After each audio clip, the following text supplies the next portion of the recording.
Ladies and gentlemen, it's time. It's Thursday. It's Korner Booth pregame.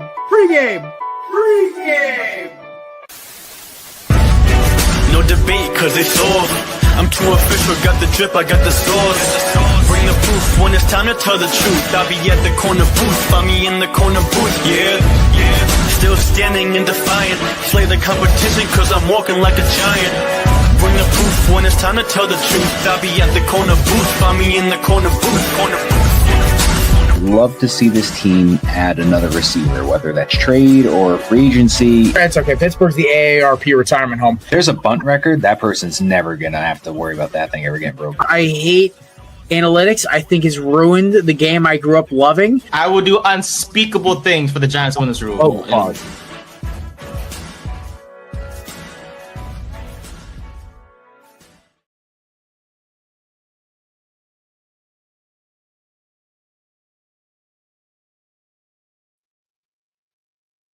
There we go. Ladies and gentlemen, welcome to the Korner Booth pregame presented by candidates.com.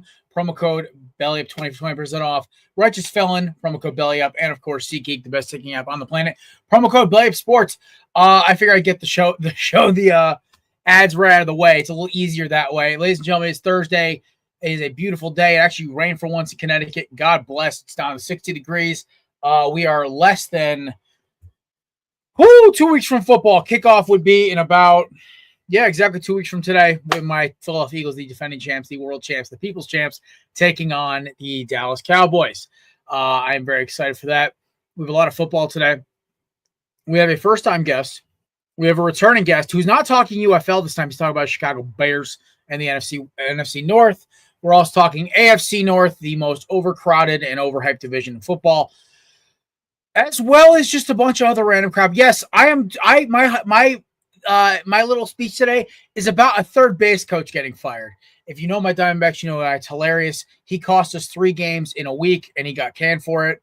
The running joke around Diamondbacks Twitter right now is that this guy had money on the Guardians, Rockies, and I believe the Rangers. Either way, it is a great day to be here. We are live, of course, on Twitter, X, Instagram, and YouTube as well. Hope you all have a great day. I am joined, of course, by my co-host, Mr. Matt Ordazzo. Matthew, how you doing, brother? Oh, I thought Nate was going to add it. My bad. I was waiting. Nate, usually you're so quick on the trigger. I'm doing well. There's not really much to be upset about. I got the Yankees are on, I believe, a 5-game win streak finally, back into the first wild card, 4 games back of first. Football is 2 weeks away. The weather was beautiful today, and I got my first pumpkin spice coffee of the year yesterday. So everything's doing very well. Pumpkin spice is back. And if there's the debate, apple is better than pumpkin, pumpkin's better than apple. And I'm not saying there's wrong opinions, but I am saying if you prefer apple over pumpkin, you are incorrect. That's all I'm saying. I prefer Oktoberfest over apple or pumpkin. I mean, when we're going to put beer in, obviously, if you spike anything, I'm going to prefer that. But I mean, when we're talking strictly coffee and no alcohol, no Baileys, nothing in there, it's pumpkin spice all day. My coffee order does not change except for temperature. It's usually the most intense roast you got, either iced or non-iced. Most likely a shot of honey, just because it's better for you than the syrup. And then if I'm exhausted, 2 shots of espresso. That's it. There's no sugar. There's no syrup. There's no milk. There's no pumpkin spice. I can't do that stuff in my coffee. I saw a YouTube short or YouTube special thing when I was in college about the amount of calories people consume with stuff in their coffee. And as I was a very even bigger than I was now body fat wise, my junior year of college, Matt, you remember I was a big boy. I saw that. I never ordered anything in my coffee again. No syrup. I occasionally do a shot of syrup if I'm like going to go work out or something like that, because at least it's got some calories in it. But it's like, dude, I refuse. And I had a friend in college, and she was complaining how she always kept going. She never, her macros never added up, and she was cutting weight. She was doing good. And I look at her, I'm like, Nance, you realize? I look at her drink. I want you to look up how many calories in that coffee right now. That light and sweet you got right there from Dunkin'. Oh, and she goes, "Don't ruin my coffee, Jared." and she shot me a death stare. I felt it through my ancestors. I'm like, and Dude, I said to her, I'm like, Southern Connecticut made it strong, light, and sweet. Let me tell you, they made that thing look like me. So I believe whatever the calories are, you got to double it because they had a heavy hand with that cream and sugar. I think you actually met the girl I'm talking about. She was my lab partner for like my entire junior year. Her name was Nancy, really sweet girl. But yeah, no, I said to her once while we were studying, and she looks at me and she goes, "Don't you ruin this for me?" Yeah, well, yeah, it's yeah. I only get it every once in a while, so I don't really try and pay attention to that. I get it like as a cheat, like on a Saturday, but I had to make the exception for the opening day for it yesterday. There you go. I mean, like I walk into the liquor store before because I went like the last 3 days without drinking any kind of beer. I stopped, and for guys who go on me, I used to have a really not a great drinking problem during COVID, which some kind of population had, but around 2 years ago, I really started cutting back on the consumption of alcohol. You can tell by the amplified nature of this show and a few other things, but I went 3 days without even sniffing a beer or even taking a sip of anything. I got offered a really nice whiskey on Wednesday. I was like, I can't, man. I'm cutting out because I know I got vacation. So I've been going through spin drifts and sparkling non-alcoholic seltzers. I'm trying my best to keep the calorie count down on the beer because I know I got vacation in 2 weeks. But I did crack my favorite beer today, Two Hearted Ale. Shout to Bell's Brewing. So very happy to have that back. You know who's a new guy today? I've only done 2 shows with this guy. So my teams have done 50-50. So Super Bowl show, he had to be the heel to my hero for the Chiefs. And I basically just tried to take a machine gun to every single take he had. It's okay. I ended up being right. Actually, this handsome devil here predicted the Super Bowl correctly. But in the baseball show, him and everyone else gave my Diamondbacks the kiss of death, at least for now. But ladies and gentlemen, co-host of 3rd and 10 Sports, the 3rd and 10 podcast. He's the sidekick to our man, Mr. Nate, aka Happy Feet, and he's a Giants, Mets, and Notre Dame fan. Oh my Lord, he's not helping himself here, ladies and gentlemen. Brian Germanero. What's up, boys? What an intro for me after that one. Well, Brian, we literally went the opposite paths of everything. I went Yankees, Jets. And then, I mean, I'm LSU, so I don't think that really matters. But Yankees, Jets, and I'm sorry about Brian Kelly. I wish I could have warned you about that one. We have that. Okay, we can bond in that. We can bond in that because I also don't like the guy. Oh, I can't stand him. I mean, Thank Brian, you're for an obvious reason behind me. But yeah. it's okay. Week 1, we'll see what happens. We'll see. Yeah, we'll see. It's okay. Y'all taking all the shots at our quarterback. He didn't even take a snap for us yet. And your guy he's only ours, so we're good. You're his quarterback. The most famous person is his daddy. And he wasn't even a good Michigan coach. Brian, happy to have you here, buddy. I know you there with our boy Nate. Nate's hiding back there. Hi, Nate. Hi. Good to see you, Brian. We didn't have a show today, so it's my first time meeting them today. But good to see you boys as well. Yeah, man, just happy to be here. Good to have my guy here as well, man. Yeah, we chilling. What? Oh, I was gonna say I'm excited for tonight, of course, with our boys playing the Patriots. Hopefully, finish the preseason 3-0, and then we get things kicked off in a couple weeks against them damn Commanders. So, damn Commanders. You know what's so funny? I'm sorry. Go. You go. Oh no, I was gonna say hopefully we can just kick some A. That's all I wanted to say. Just no injuries. That's all. No injuries. I don't care if we win or lose. No injuries. I beg. That's all I ask. For any team, either it could be Cowboys, it could be the Saints, it could be the Giants. I don't care. No injuries, please. It's just no injuries. If you're gonna get hurt, at least do it in a game that matters. At least you feel better. Yeah. Shout out to our boy Stacy dropping his predictions right here. You know what? Wow, he's really dogging the Vikings here. That's crazy. I'm kind of inclined to agree with his AFC North pick, which we'll talk AFC North in about 15, 20 minutes. Yeah. I kind of agree with his AFC North, his Steelers standings. Yeah. Case? I agree with his NFC North. Come out of left field with that one. He said Minnesota last, though? I mean, he must be really down on J.J. McCarthy. I know. He barely played a snap yet. I mean, he looked okay. My biggest problem with J.J. McCarthy is he ran a run-first system at Michigan. They don't have a very good stable of running backs in Minnesota. And obviously, we'll talk about this later when Zach Kallman comes on. Oh, there's a surprise. But and obviously, I'll let you get your shots in about the NFC North before we send you on your merry way tonight. But my biggest problem in Minnesota is there's so many unprovens. The only proven you have is the wide receivers. Mm-hmm. That's my biggest issue. If they had more solidified talent, I'd say, yeah, go for it. 9-8, 10-7, let's go. But it's like I don't know what I'm getting. It's the same issue I have with the Bears, but the Bears have so many good players. At some point, they got to put it together. At least be as good as like the 08 Eagles, where they're like a wild card team borderline, where they'll barely make the playoffs or barely miss the playoffs. That's my biggest issue. But you're also without your wide receiver 2 for the first 3 games of the season. So yeah, that's a big loss. You're left with Jalen Naylor, something like that. His Naylor is the last name. The fact that we don't know his name is telling about all you need to know about the situation. I only remember it because I looked at the depth chart and I just thought Josh Naylor from the Diamondbacks because I saw the Naylor and it started with a J. I think it was Jalen Naylor. Yeah, but then you got Hawkinson up and down health wise. So I mean, if JJ McCarthy gets his team off to a hot start, then that's going to really tell you what he's going to be as a quarterback because his only weapon, like you said, is Jefferson, Hawkinson, and then Aaron Jones. I mean, you're not going to win 11 games with just those 3 guys only, but Jones has had problems too staying healthy. So like, can you really trust on him to get you that far as well? Yeah, and he's proven, like you said, to be a health liability. You need to really have an RB2 behind him just in case. And then I think I'm looking it up now. I think he is starting to get up there in age. Yeah, he's 30. He's going to be 31 on December 2nd. So you're already starting to get the north part of those 30s. And as a running back, that's usually when you start to.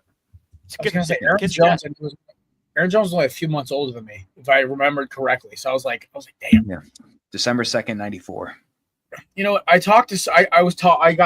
I had the opportunity to talk to an ex-pro athlete, Matt Barnes, a pitcher for the Red Sox. My God, it's from my hometown. Yeah, Matt Barnes goes to my gym. So very nice guy, really chill as hell. Always comes in decked out MLB gear. I'm like, you pitched, you played in the league, didn't you? And he goes, yeah, Matt Barnes. I'm like, yeah, nice to meet you. Because you know who I was? I'm like, hey, you're on my ultimate, my whatever the ultimate team is for MLB the show. I had it twice. Diamond Dynasty. Yeah. Diamond Dynasty. I played like twice. Samir back in the day talked me into it. And that was the only time I ever touched it. What I said to it, I kind of quickly asked him once, and I asked another buddy of mine who's a D1 baseball player, and another one was a D1 football player. I said, listen, it's so funny in pro sports, the backside of 30 is considered where where your body falls off. But it's so crazy because in actual reality for the human body, you're supposed to hit your peak at 28 through 33. That's apparently the peak of your physical ability.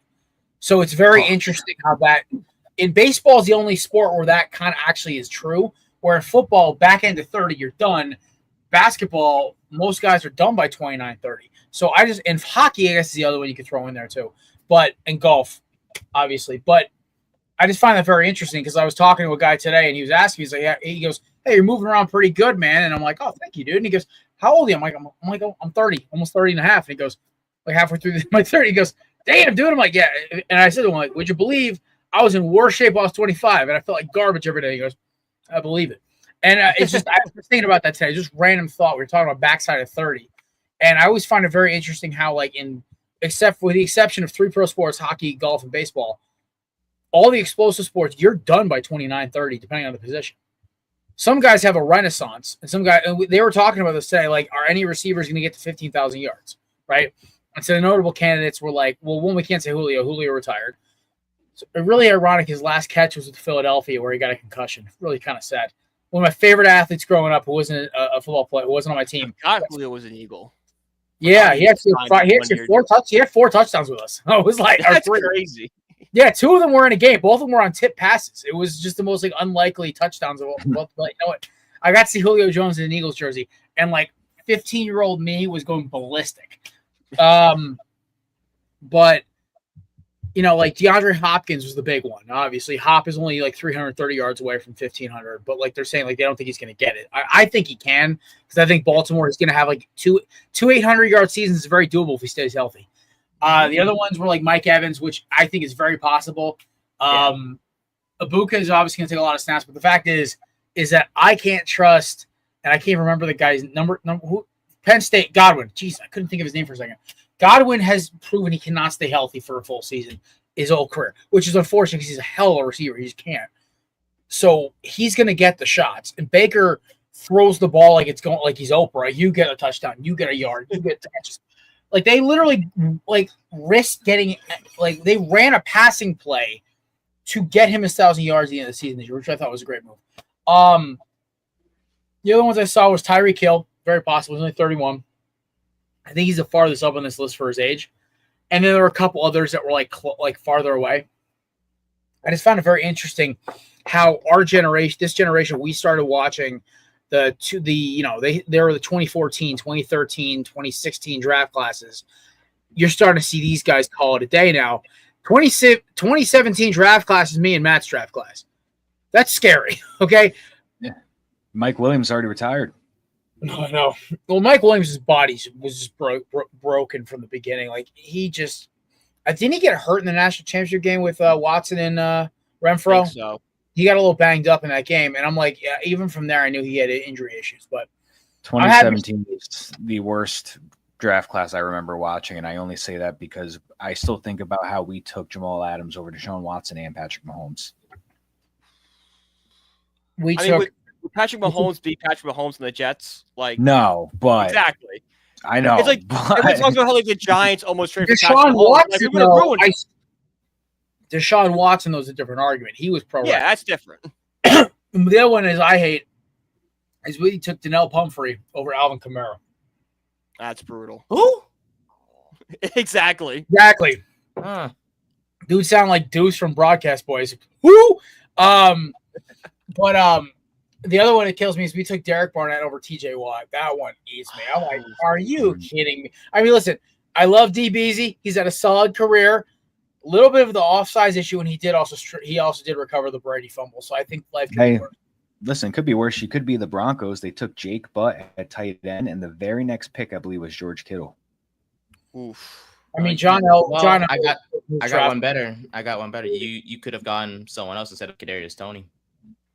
But that's different draft. That's a completely different draft class. But you're 100% right. I have one. Else. I have one that Jared's thinking of that I'm not going to say. It's okay. It's Jalen Reagor and Justin Jefferson. Oh no, that's okay. It's okay because all I know is there's a ring. We got a ring. Yeah. The Vikings aren't going to get one for a while. Like it's. So I guess this begs the question because all our teams have won Super Bowls here. Unfortunately, Matt, yours was before. Listen, I got one. You got one. I got one. More than Matt talking to the lady in charge of the rings at the Hall of Fame, saying like, this is probably the closest I'll ever see a Jets championship. I'm like, me seeing the entire wing dedicated to the Eagles Super Bowl. I'm like, oh, buddy. I sat at that ring for a little bit. Yeah. I love it the week after we're there, Matt, they get the new ring and the Eagles, the ring with the wings on it. I'm trying to get the fan replica. It's $400. And I honestly might do it because it just like the pop out wings is just so sick. But anyway, so this kind of begs the question: how like missing a bad draft pick or a bad free agent signing? And I've been lucky enough, and you guys both have been lucky enough to witness 2 Super Bowls in your lifetime. I've been lucky enough to witness 2 as well. I feel like it alleviates a lot of like I don't care about Justin Jefferson. I don't care about Jalen Reagor. I don't care about Nnamdi Asomugha or Vince Young calling it the dream team. Yeah, it still hurts watching those plays. I don't care about Jadeveon Clowney putting a dent in Carson Wentz's head because it ended up with us here. Okay, it ended us with us here as us being defending champions and us having still a stacked roster. Because what doesn't kill you makes you stronger. It made you guys a stronger roster. You know. The whole Kurt Warner experiment in 04, trust me, I remember this. I was 10 years old. I remember it like it was yesterday, watching Jerome McDougal deck, shout out to the U, by the way, deck Eli Manning on his first snap as a Giant. I remember Warner got smoked in that game. I think it was T.O.'s Meadowlands debut as an Eagle. I just remember that game was just so ugly, and they put in Eli. I'm watching my dad and his friend. His friend's a big Giants fan, and he's sitting there watching me, screaming at the TV, going, "Go Eagle!" Like, I'm like a little annoying little 10-year-old, and he's just sitting there like, "This is my best friend's kid. This is my best friend's kid." Someone give me another beer now. Yeah, I think that's what she said. But the thing is, at the end of the day, it's like, you guys had all these rough, like the Plexico incident. You guys won 2 years later. It's what I think winning alleviates a lot of the bullshit. Like Spygate was alleviated by the 2016, and the 2018 titles for the Patriots. You could talk to the Chiefs fans. The season where the guy shot himself in the parking lot, and all the Romeo Crennel years, and the post Matt Castle, post Dwayne Bowe, and Priest Holmes years, all those rough years with the Hunt family to get Big Red, Patrick Mahomes, Travis Kelce, like all these guys. I think in football, at least, it alleviates things. Whereas in baseball, you could win, you could win a World Series, you could make it to the World Series. It doesn't get rid of the sting. The sting is still there. Now, none of our teams have won in the last, I think, Matt, your team has the most recent title. Then it's mine. Then it's Brian's. Nate's, your A's last title was what, 77? With Eckersley and Raleigh Finger? No, Yeah. Was it 89? Maybe it was 89. It was 89. So Nate and then Brian. Yeah. Because Brian, you made it to 2 World Series, but you haven't won one since '86. Yep. We were a Corey Seager home run and Paul Sewald not existing from winning one in 2023, but it's okay. The fact that Paul Sewald not existing as he sucked with the Mets is you know what? What was hilarious is how just dominant he was up until the World Series, and then he just melted. Mm-hmm. And also, hey, Corey Seager, known for being able to hit a high fastball. Paul Sewald, bet, just puts one right up. I heard that back crack, and I just rolled over. I'm like, son of a bitch. Yep. But I think that 2023 postseason was the strangest postseason of my life because I was watching my Hurricanes choke away, but on the other screen, because I had 2 TVs set up, I'm watching my Diamondbacks curb stomp the Dodgers 3 straight games. I'm like, then I got the 4 home run game. It was crazy. So like, I don't know, like it's been such a weird last 5 years of sports for me. My Timberwolves have made the playoffs 5 straight times. I grew up with them never making the playoffs. It was something I accepted. Now it's like we don't make it. Now if we're not the 5th seed or higher, I'm pissed. Which is just the crazy, or make it past the first round. Like I expect us to win. I mean, we have the best shooting guard in the league on our team, but that's a whole different argument. Anyway, all right. I feel like we've rambled enough. You guys ready to talk some AFC North football? Yes, sir. All righty. So last year was an interesting year for the AFC North. We had the definition of mediocrity, the Pittsburgh Steelers doing what they do best, somehow making it to 9-8. I swear to God, Mike Tomlin said I will never. He made a deal for his soul when he was younger and said, "I never want a losing record." And the old Lucy goes, "Okay," and he stuck with it since. And it's been. I swear to God, the Roonies, you can't they're making moves in like the NFL, like in the NFL free agency, like a CPU team makes in an online Madden franchise.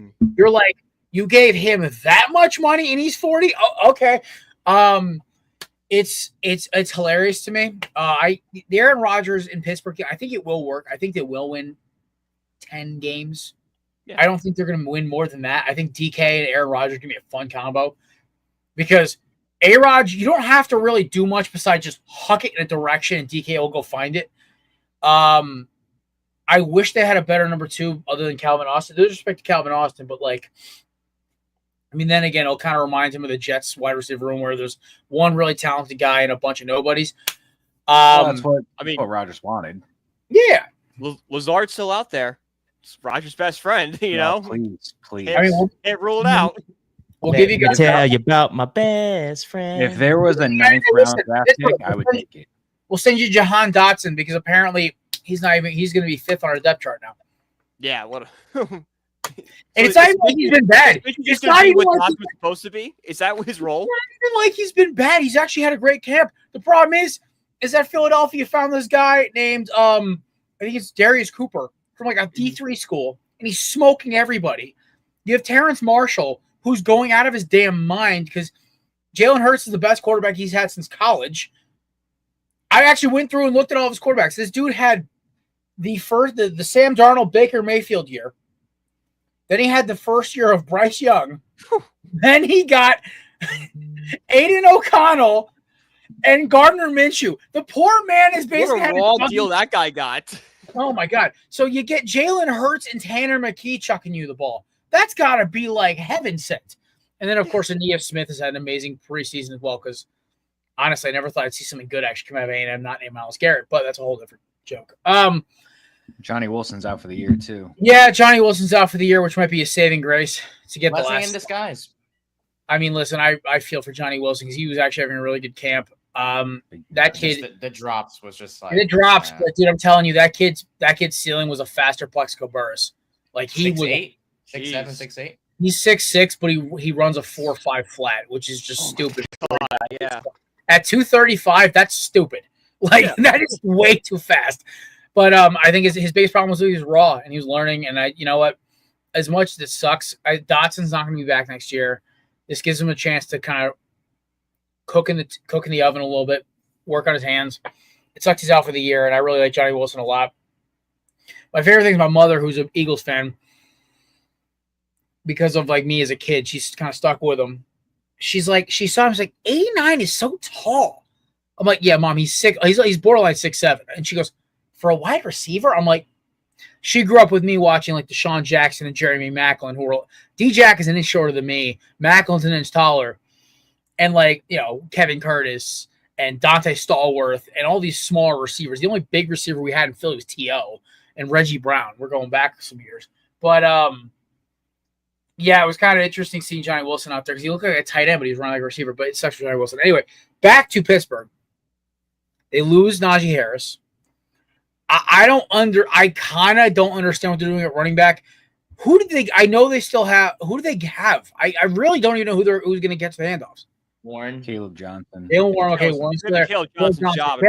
I knew they had a draft pick, and I knew it was a Big Ten guy. I just could not remember for the life of me. And instead of me saying, "Oh, it's so and so from whatever," I'm like, "Okay." your boy Kenny. You miss Kenny Gainwell? No, Kenny, man, Kenny. No, it's okay. Kenny was too good to be third string running back because honestly, unfortunately, having AJ Dillon there kind of screwed him. So I'm happy he's gonna get more touches. He is a honestly, if it wasn't for the DeAndre Swift signing, he would have been our starter last year. He is a very good player. I think he got a raw deal being stuck behind Sanders, then getting stuck behind Swift, and then getting stuck behind Saquon. You know, all guys went for 1,000 yards. He was electric in the playoffs in 2022, as your Giants remember. Unfortunately. Yeah, so what is it with short running backs and killing you guys in Eagle Green? I really wish I could tell you. I really Boston Scott has no more Boston. He can't Scott. stop the run anyway, so it's like you can be tall or short. Wait, you guys have no height, and they're We had a smoking. good defense. We couldn't stop Boston Scott. I mean, here's the thing about Boston Scott, and I can't figure this out. And we have a Rams fan coming on Monday, so I'm going to ask her how she feels about Boston Scott. Even I don't know if he's playing for them anymore. Whoever plays the Giants should just sign Boston Scott and be like, This you know what, will- this guy's gonna get 2 touchdowns against him, so let's just do it. I just remember know the 20. Oh, go ahead. I was gonna say, do you know where he is now? Detroit? No, he plays. What? Okay, I don't know. Is he It says he's Canada? still an Eagle, but that's tripping. Oh, he's a professional Rocket League esports player and streamer. Hell yeah, Boston. God, I do remember that. Apparently he's really nasty, but you know what's so funny? Jay Ajayi is another Eagle who retired to do video games. He owns a FIFA league, I guess. Esports FIFA team, I guess, or something. Oh, okay. The more you know. Yeah, listen, Jay Ajayi, we were talking about this in the Hall of Fame, like obscure Eagles jersey I'd own if I had all the money in the world. Jay Ajayi's number one. I was excited as hell when we signed him because he was like my favorite non-Eagle back in the day. Trade. I think you guys traded. Oh, traded from, yeah. We got the trade. I thought it was a prank. And then Matt texted me twice, and he goes, dude, you guys got Ajayi. And I'm like, bullshit. He goes, no, you got Ajayi. I'm like, I'm like losing my mind. I'm driving into work, like doing 100 miles an hour, like so amped up. Walking in the office, my boss, who's from South Korea, who never watched a day of football in his life, looks and goes, "You look very happy today. What's going on?" And I'm like, my favorite football team just signed my favorite player from not my football team, who's my best running back on my fantasy team." And he goes, "Is that good?" "Yeah, it means he's actually going to score points, and I might win my league now." So I was like, "Yeah!" And I didn't make the playoffs, but I didn't care. The Carson Wentz injury kind of hosed me, because my backup quarterback was like Matt Ryan in 2017, who was awful. Yet on the Colts. No, that was his last okay year on the Falcons. Oh, yeah. Mm-hmm. But it was like I got hosted. I think my number one running back got hurt. Then I had a Jahi and Alvin Kamara, and I think I had it was a Ryan Matthews. I had some mid-tier running back. Maybe I had Derrick Henry, but this was before he was Derrick Henry. This was when he was sharing carries. DeMarco Murray was. Yeah, I was when DeMarco Murray went ballistic. His rookie year or like his second year in the league or second something like year, that? yeah. It was just because DeMarco Murray's same, Derrick Henry's same draft class is like Carson Wentz and Dak Prescott, which is crazy to think about. So yeah, we're talking. Oh, this guy, Dan. That's Monday's show. That's Monday's show. We'll talk about that Monday show. They're not going 12. I'm sorry. Yeah, no way. No way. Listen, Sam Darnold. Dan, I love you, but no way. Yeah, no, we love you, buddy. We really do. I could not. Listen, Dan, if that happens, I will come on your show every week for a month and just talk about whatever you want to do. I will be your free use guest for a whole week, a whole month. If that happens. I'll second that. Yeah, me and Brian will come. We'll alternate. Okay. Yeah. Shout out to our boy Dan from Time to BS podcast. Go check it out right now. Fun show. I actually did a whole show talking about religion and being a good person. Talked sports for a total of 2 minutes, which I thought was very cool. We're going to talk a lot of Seahawks on Monday. We have a special guest coming on Monday. She's a LA girl, Rams fan, Georgia Bulldog alum. It'll be a good time. At least I'm. Hey, wait. Have you seen our schedule, Dan? Yeah, we got the hardest schedule ever. Okay. See, no, listen. Me and Brian, we have been very, very realistic. We cannot say we're going 12-5 and expect everyone to be like, yeah, you know what I'm saying. We can't do that. We have to be realistic. We're gonna get 8 wins at most, and that will get me through this season. I will be fine with going. See, this is the first time. This year is probably the first time in my life where I'm like, if y'all just give me 8 wins, I'm fine. I don't care if you don't make the beaten so much by this team. I know. We didn't care last year when December came around. That's why we're just begging for 8 wins. Our show last year was very obviously we're a Giants podcast. We barely talked about the Giants. We talked about for maybe 20, 30 minutes. And then we moved on to the rest of the NFL because we were just like, it was the same talking points. It was the offense sucks, the defense sucks. Let's talk about something else. On Saturday. It's the preseason, Nate. He went 1 for 5. What do you mean? Well, that just means that he'll wind up going 5 for 15. Have you told Brian about your segment this year that you're going to do? Presented by Righteous Felon. Nate has under our tutelage, especially mine. We've corrupted him a little bit. He went from sweet innocent. He needs it. Yeah, he does. He was so sweet and innocent when we met him, and unfortunately, hanging out with me, Chris, and Matt has really corrupted him. So this year, we're going to do a segment every time the Giants. So it's going to be called Dark Side Nate, where basically Nate throws a hoodie over, looks like Slim Shady, and just bitches and moans about the Giants and gets angry for 5 minutes. And I love that. It's going to be great. And we're going to have a sponsor, Righteous Felon. I'm actually going to make sure Nate gets some Righteous Felon jerky sent to him so he can, flash it on camera. And eat it while he's complaining? Yeah, sure, Happy Feet, whatever you want to do. Just I'm eating chicharrones on camera right now, so it's fine. The Marilyn Monroe one, very good. I just had it the other day. Yeah, that's my go-to, by the way. That's the Maryland crab seasoning. The South African blend is weird. It's dill and black pepper. Would not think it would taste good. Actually, it's not bad. As as a possible example of us corrupting Nate, have you, Brian, have you ever seen the movie Gran Torino? Yes. We are pushing that for Nate to watch. He should watch it. it. He is very interested, even after we told him all the negative things that it focuses on with Clint Eastwood and his neighbors. You told me the entire month of movies he has to watch. So it started with that made him more excited to watch it. I gave Nate a list of 60 movies he had to We watch. read this list. He showed us this list. It was all good stuff to watch. Yeah. But we basically said, for content purposes, Nate, you have to watch Spaceballs. Darth Vader. I love it. Darth Vader's great. Did you get that reference? Because you haven't seen Star Wars. I get that one. He's seen Wait, Nate, you've never seen Star Wars? You've never seen Star Wars. I saw Spaceballs. That's not the count. Okay, you lied to us and you said you've seen Star Wars. Oh my god, No, I heard of Star Wars. I heard of Star Wars. Heard and seen are two completely different things. I know what Darth Vader is. Nathan Wynn. I am your father. It's every week. It's this. Thank you. Okay, Nate, do you even know who Darth Vader's son is? You realize 80% of my humor. There we go. I almost said Darth Vader. For 70% of my humor. No wonder things are like everything that goes by. It's like airball. I'm the same way. I reference things all the time, and we have to take 10 minutes to explain what I just referenced. I literally was in an office yesterday for work, and there was a guy on his computer, and I said, "That man is playing Galaga." And two guys got it. The guy, my customer got it. He was dying laughing. And he goes, "Like Tony Stark reference." I'm like, "Thank you." And it was just to break the tension because it was the guy and his partner were arguing, and I just did it to just kind of break the tension. But 80% of my humor is references. So I love how he tried to say, "Oh, I've seen a movie that involves space. That must be sufficient for Star Wars." And I know Star Wars. Nathan, we're gonna find. You're gonna send me your day-to-day schedule loosely, and we're gonna find time for you to watch movies because I can listen. When I have days off, I blow through 3 or 4 movies in a day if I'm doing stuff around the house. Oh wow! Like literally, when I was still technically unemployed back in in June.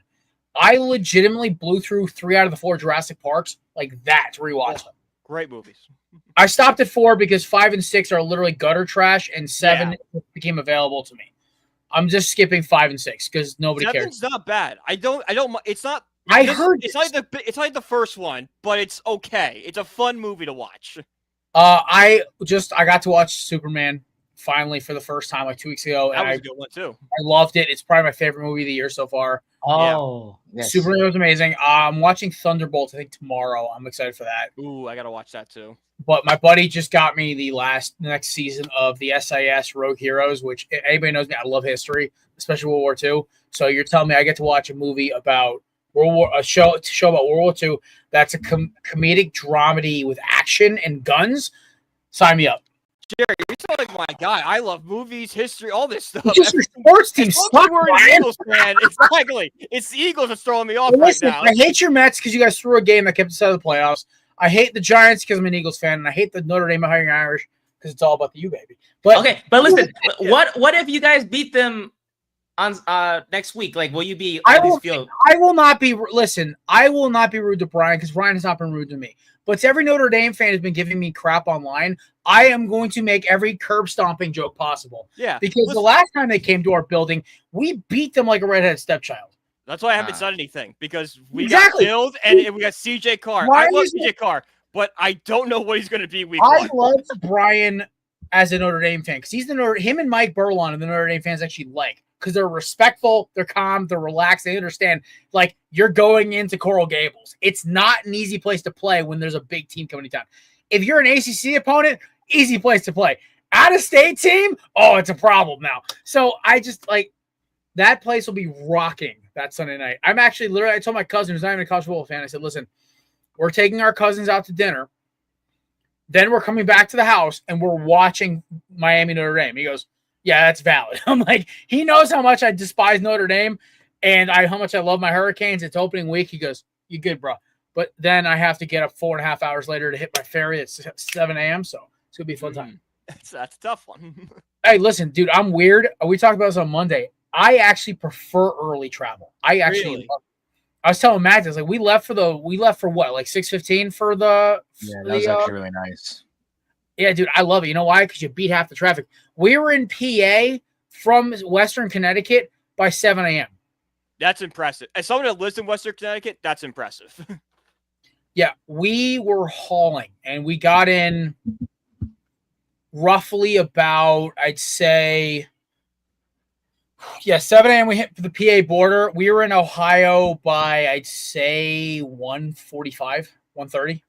We would have been there sooner if we didn't stop a couple times too. At Taco Bell and gas stations. Matt had the worst Crunchwrap Supreme of his life. Out of all the places, No, but like Taco Bell for breakfast. I told him if you order the right things at Taco Bell, it doesn't mess your stomach up. And I still firmly believe that. No, it still messes your stomach up. Dude, it messed me up, and it was 90% lettuce and tomato and tortilla. That's what I'm saying. Though. It'll mess you up. All that stuff is fake. Exactly. You could have got like McDonald's breakfast. They have a spicy. Hell no. I hardly stop at McDonald's. McDonald's killed me on the way back from the thing last year, and now they're banned.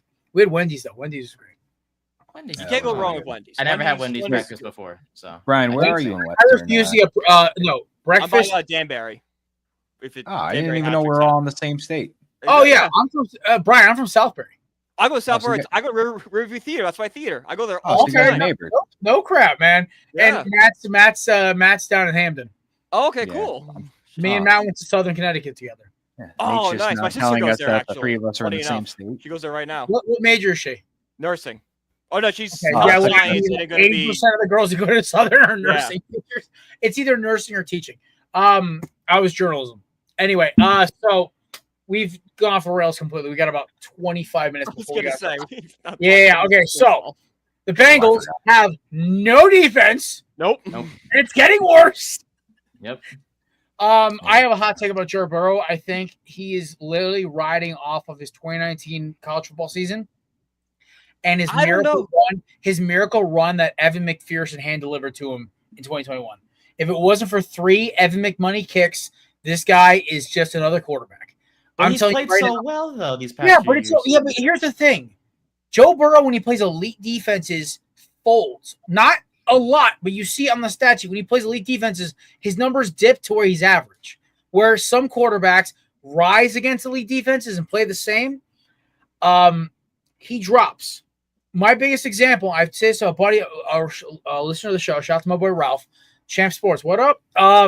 We worked there together at the Danbury Champs. Anyway, I said to him, my biggest thing, his only win was a lucky tip pass to catch by Von Bell to beat Kansas City. He played great in that game, but then again, Kansas City's defense is okay.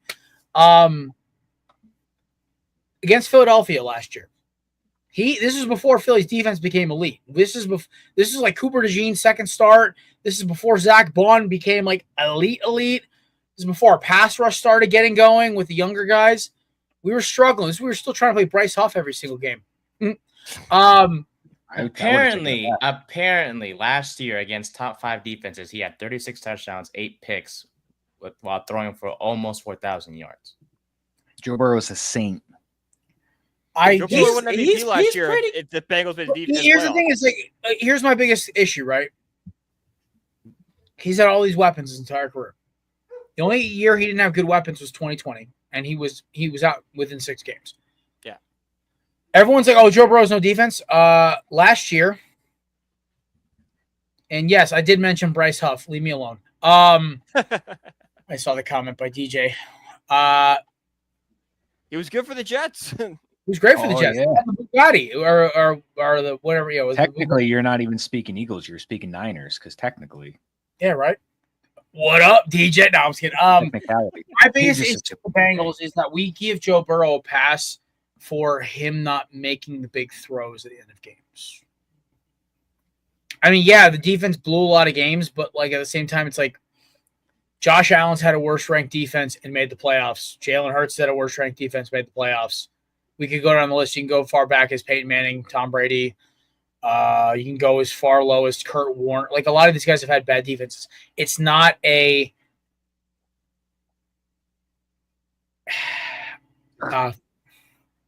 the camo jokes never stop. Anyway, okay, that's funny. It is funny. The biggest issue I have with Joe Burrow is he gets a pass for all these things, right? I still think he's a top 5 quarterback, but I think he's 5. I think the biggest problem with the Bengals is they spent way too much money on their offense, and they're not attempting to fix the biggest problem, which you saw them fix in Buffalo, Kansas City, and Philadelphia. What do those 3 teams have in common? They're always in the final 4 teams to make the Super Bowl. I don't make the rules. I just explain them to you. The Giants are probably going to win a Super Bowl in the next 5 years if they do 3 things. 1, keep Jackson Dart upright. 2, develop him. 3, keep the defense alive. 4, get him a weapon or 2. 5, stay healthy. That's it. That's how you win a Super Bowl. That's how Jalen Hurts did it. That's how Patrick Mahomes did it. And it's worked out pretty well so far. I mean, the Giants already have 2 of those kind of covered. Like, they have neighbors and they have a good defense. I don't understand. Yeah, well, I mean, yeah, it's Paul Brown, but you're close there. You just have to pay Trey, and then they'll be okay. And then like all the worries will go away. Like light on the okay. Like exactly. Like every average NFL fan, if they see Henderson get signed, they will be a 9-8, 10-7 football team, and they'll probably make the playoffs and get smoked. They just need to do enough. They just be average. Like we talked about, like they just have to be average. They lost a few games last year where like they scored 30 points. And they still lost because one of them was against the Commanders that won me a buttload of money. I remember watching that, by the way. I think I was live texting you when that game was in. Like, I believe so. Yeah. I'm texting Nate. I need the Commanders to win. He goes, "Why would you bet on your rival team?" I'm like, Nate, I want my money. It was my upset pick for the week. They were like 8-point dogs in Cincy. I'm like, I'm on the Jaden Daniels train. I think you got like Commanders are the one team in our division. Also the Giants, because they've been bad for so long.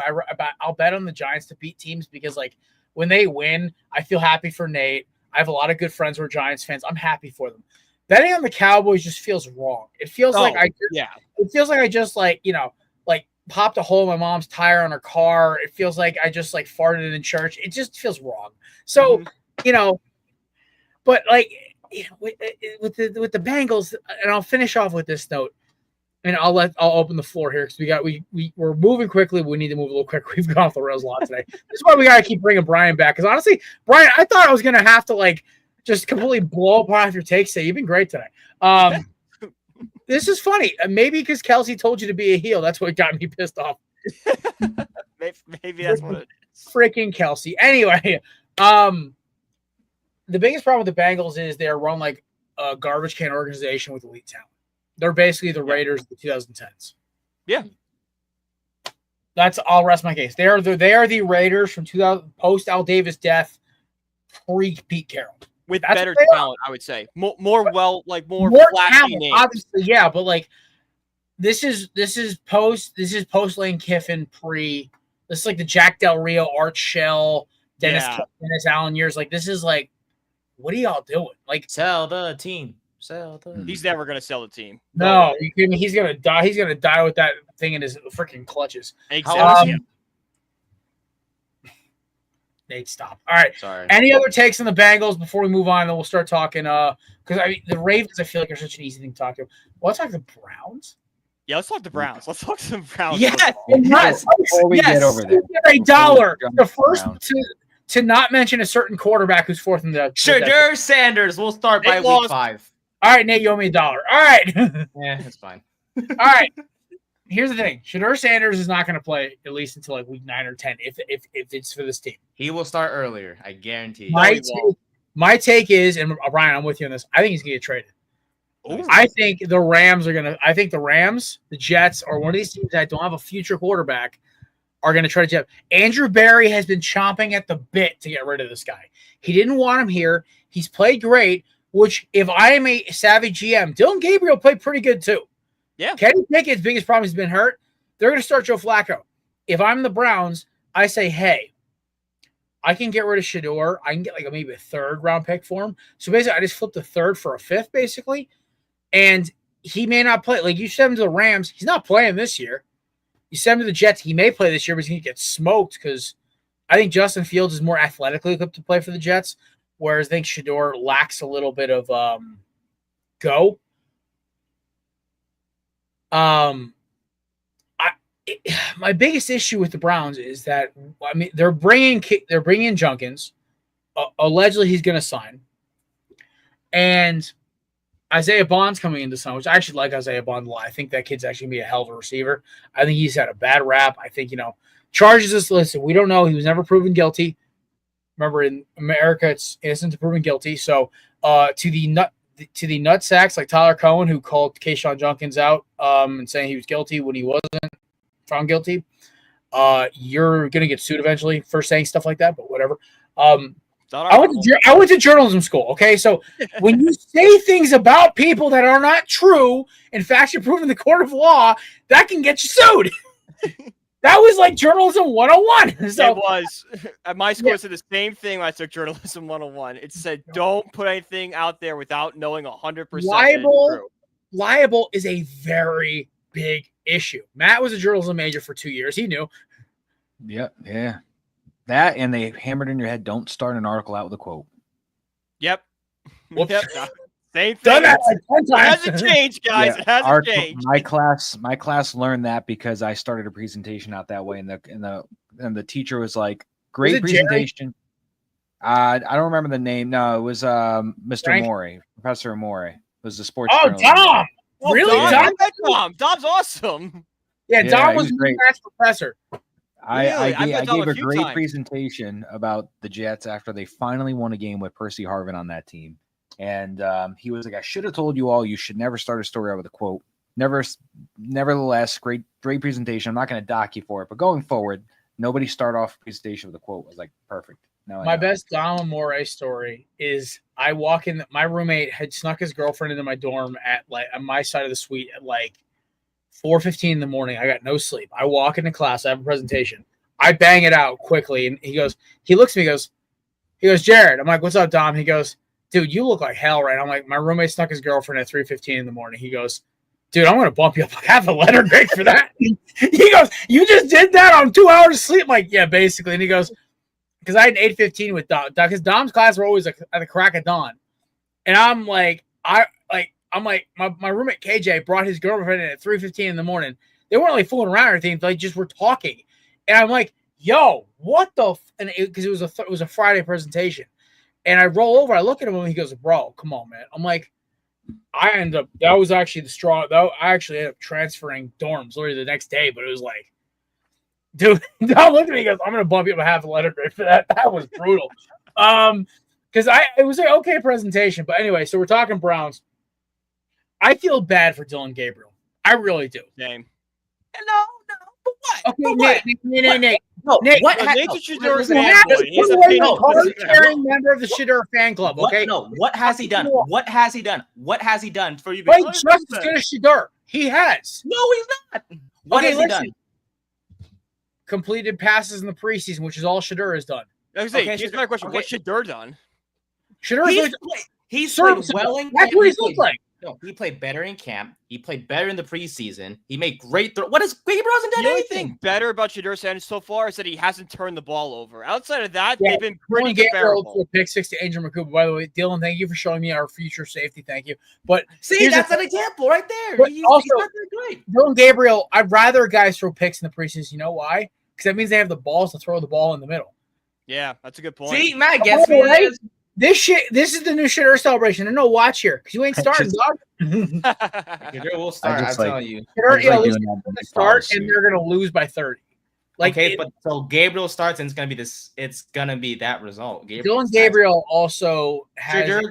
Shador gives this team the best chance to win. I'm not even trying to be biased. I swear. No, he does not. Yes, he does. No, he does not. You're taking Flacco over Shador Sanders. You're taking Flacco over Shador Sanders. How many games do you win at Colorado? I got my full Southern woman out. I'm using my own license plate right now. Dude, for them to choose Flacco over Shador is beyond. I would have chosen Kenny Pickett's half a hamstring. I would have chosen Kenny Pickett too. I would have chosen both of the veterans over Shador. Oh, he does not give him the best problem. Nate, I love you. I do. I love you too, boss. You're like a little brother to me. I love you. I treat you like family. Your Shador fandom is showing really hard right now. Well, you think it's bad now? Imagine the Giants had the 3rd overall pick. Dude, if you were the Giants, you'd be unstoppable right now. I feel like you would have been like. No, I would have quit the show. I would have quit. I'm done dealing with this. I'd be on fire. So Brian, behind the scenes, I don't know if he's told you this. I talked him into Jackson Dart for months because I said this kid has a lot of problems. His biggest problem is he's raw. just like Shedeur. But unlike Shedeur, Jackson Dart did it against SEC competition, not against a passing league, which is the Big 12. So, okay, here's the thing: is Shedeur looked okay against mediocre competition. If Shedeur played in the ACC against even like Miami or NC State or Clemson's defenses, he would have had a losing record. Yep. That's what I'm trying but to you can't control who you play. Yes, you can. You pick it in college. Can. Yes. College is the biggest thing you can control. Was at college too. Okay, my biggest thing about this is that I think the Browns are an interesting situation. As in, they're not crap, but they're not good. They're in this weird in-between. Yeah. They have a lot of great players. They've drafted well over the years. Yes. Thank you. Listen, I love him now. I love him to death now. Yes. I'm telling you right now, Nate, I love you. I love you truly. I love you dearly. I'm telling you right now, you have to understand why I don't like Shedeur. It's because I don't see anything I can't see out of a Tyrod Taylor. Okay, that is my biggest problem. He has not done anything to me that is worth his hype. Okay, everything he can do, Dylan Gabriel can do, and that's the thing. It's he got better snaps against better reps. That's all it is to me. I watched him. Me and Matt watched him live against Carolina. We were at the event, and I was impressed. He could hit the hard throws. I was like, okay, he's got the arm strength.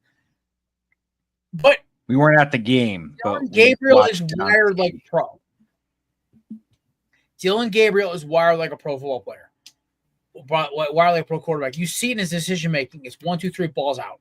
Shedeur running around like he's Michael Vick. Bro, you run a 4.9. I ran that as a senior in college. That's not impressive. I don't know. I can run that now, and it's not from impressive. what I saw, he stays in the pocket. He ain't no scrambler. I'm just saying. Bro, I just remember him like going back and back against Carolina. I watched that. I'm like, same old Shedeur. That game. It's like when you have one too many beers and you play Madden, and you just hit the back button, you just go 20 yards back. Trying to find my lost cigar after 15 beers my junior year of college. Yeah, exactly. I am interested to see what they're going to do with the quarterback situation. In the sense of, are they going to keep the 4 or are they going to trim it down to 3? They have to. I think if they trim it down to 3, I think it's easier to say they'll probably cut Pickett over the others just because they've invested draft picks in Gabriel and Sanders. However, I think that there's more value in trading Sanders because I think with the name and the hype and everything around how he slipped, I think they can get a higher draft pick for Shedeur if they were to trade. That's what I'm saying. You get the trade-off. Yeah. So I think there's more value with getting rid of Sanders. Yeah, and here's the thing is, like, he's not playing this year. And if that third-round pick turns into, like, I don't know, like a solid corner or safety or offensive lineman for the Browns, he looks like GM of the year. And Shedeur, and I'm sorry, his ceiling is he's a mediocre starter. Yeah. And which is fine. He could win 10 games on a great team, like the Rams, or even the Jets with a solid defense. I'm telling you, Shedeur Sanders' biggest problem was his name is Sanders. Yep. Same thing with Shiloh. Shiloh Sanders, honestly, will be kind of a fun story. A hard-hitting safety from Colorado who plays aggressively, and he might even make the Bucs. Here's the thing. It's like, if their names weren't Sanders, awesome, cool, fun stories. They're funny personalities. They're fun guys. If his name wasn't Sanders, nobody would be hating on Shedeur. But he's Deion's kid. He's overly cocky for what his actual talent and actual thing is. He's so accurate. 80% of his offense was bubble screens and screen passes. And it's the stupidest celebration. Oh, look at my roller. You can't even wear it in a game, you dipshit. Like, it's like, yeah, dude, and you're going to see Nolan Smith break this. It's okay. My thing on the Browns, they are going to be 6-10, and that's the best. Yeah. You see, Dan hit it on the head. Yeah. A less mobile and Tyrod Taylor doesn't go with the media circuits like Shedeur does. Everyone loves Tyrod Taylor. Apparently it's Tyrod, not Tyrod. It's Tyrod. I found that out and I corrected. So it's bad that he's popular. No, it's bad that he's popular for the way he's popular. Yeah. It's the way he went about popular. Yeah, it's nothing wrong with being popular. Like, dude, like everyone loves like some of these guys, but like my biggest issue is like everything he went about, all the like everyone's like, oh, they made up all these rumors about him in the NFL. It's like, did they really? Like, the NFL's kind of been pretty straightforward about if you're a diva, it kind of comes up pretty quickly. Remember that one dude that tried to sue the league? Bro, that was my That guy's a favorite. loser. I That thought it was was you my at first. favorite I'm like, this Worse might than be me. Nate. This might be Worse Nate. than me. All right, we First have got to it. talk Baltimore. Dan's right. We have to talk Baltimore quick, and we'll start Okay. making predictions. All right. The Baltimore Ravens brought in DeAndre Hopkins. They still have Derrick Henry. Lamar Jackson did get hurt today, but he looks like he's going to be okay. It might be a day-to-day injury. Keaton Mitchell, my dog. I love you, Keaton. Almost won me a fantasy championship, that dude, by the way. Fastest little bugger I've ever seen in my life. He's back healthy. You also have Zay Flowers, my dog, Rashad Bateman. Mark Andrews looks good. What's the latest on Isaiah Likely? Is he ever going to play this year, or is he done for the year? Not done for the year, but I think he's going to miss at least like the first week or two. Okay. Defense looks solid. They've got it. They brought in Jair Alexander, which I think is great for their system. Kyle Hamilton, obviously, they have great. Everyone from David Ajobo all the way down to, they got the corners and everything else. Baltimore might go 14 and 3. They look freaking loaded. The thing is, and here's my biggest problem. We talk about Baltimore. They have a rolled roster every year, and Lamar is going to probably be an MVP candidate again if he stays healthy. God willing. He's a fellow man of God, and I appreciate that. I really do with Lamar. Can he produce in the playoffs? I would love. Listen, I would love my dream Super Bowl for obviously be Philadelphia, but I'd love to see Philadelphia Baltimore. I would love to see that because last year that Philadelphia Baltimore game was the game I was looking forward to the most all year. I want to see Lamar versus Jalen. That looked crazy, right? So I think their biggest problem is I think they have the firepower to beat Kansas City. I think they have the firepower to beat Buffalo or New England or the Raiders or whoever comes out of the South. Most likely Houston, maybe Tennessee as a wild card. I think my biggest issue is, can they beat themselves? Can they finally make it over the hump? So that is my point on Baltimore. Do you guys have anything on Baltimore before we start going to predictions? I got quick things on Baltimore. So I got them once again as my favorite to win the NFC North. They do have a fairly tough schedule. Opponents have a combined 154 to 135 record, 533 win percentage for opponents. However, like I said, they've got I believe last year they had the 10th defense in total defense. They got a reigning top 5 offense. Not much on offense has changed besides obviously adding D-Hop. Everything's still the same. You got your 2-time MVP guy with Lamar. You got King Henry, Bateman, Flowers, D-Hop now. They added Malachi Starks and Jair Alexander to that secondary. So they're going to beef up that defense on that side of the ball. So I think we could see like a 12-5 Ravens team if everything pans out. I think we're going to see them take that the AFC North once again. Nice. All right. Nate, Brian, anything else to add before we start getting predictions? No, that's pretty much it for me. I think this is the best Ravens team we might have seen with Lamar Jackson. I think maybe the first seed in the AFC. We're being honest. All right. King Henry. Yes, sir. There you go. All right, so we're going to predictions right here. I have, obviously, I'm very similar to our boy Stacy from Morgan Man Sports. Shout out. I'm going to take the Ravens at 14-3 to win the division. I think they'll be the best record in the NFL. I think the biggest issue is going to be, can they close in the playoffs? Behind them are the Pittsburgh Steelers going 9-8. I think they are going to be the last team in the wild card. If not, they might duke it out with Tennessee for the last spot.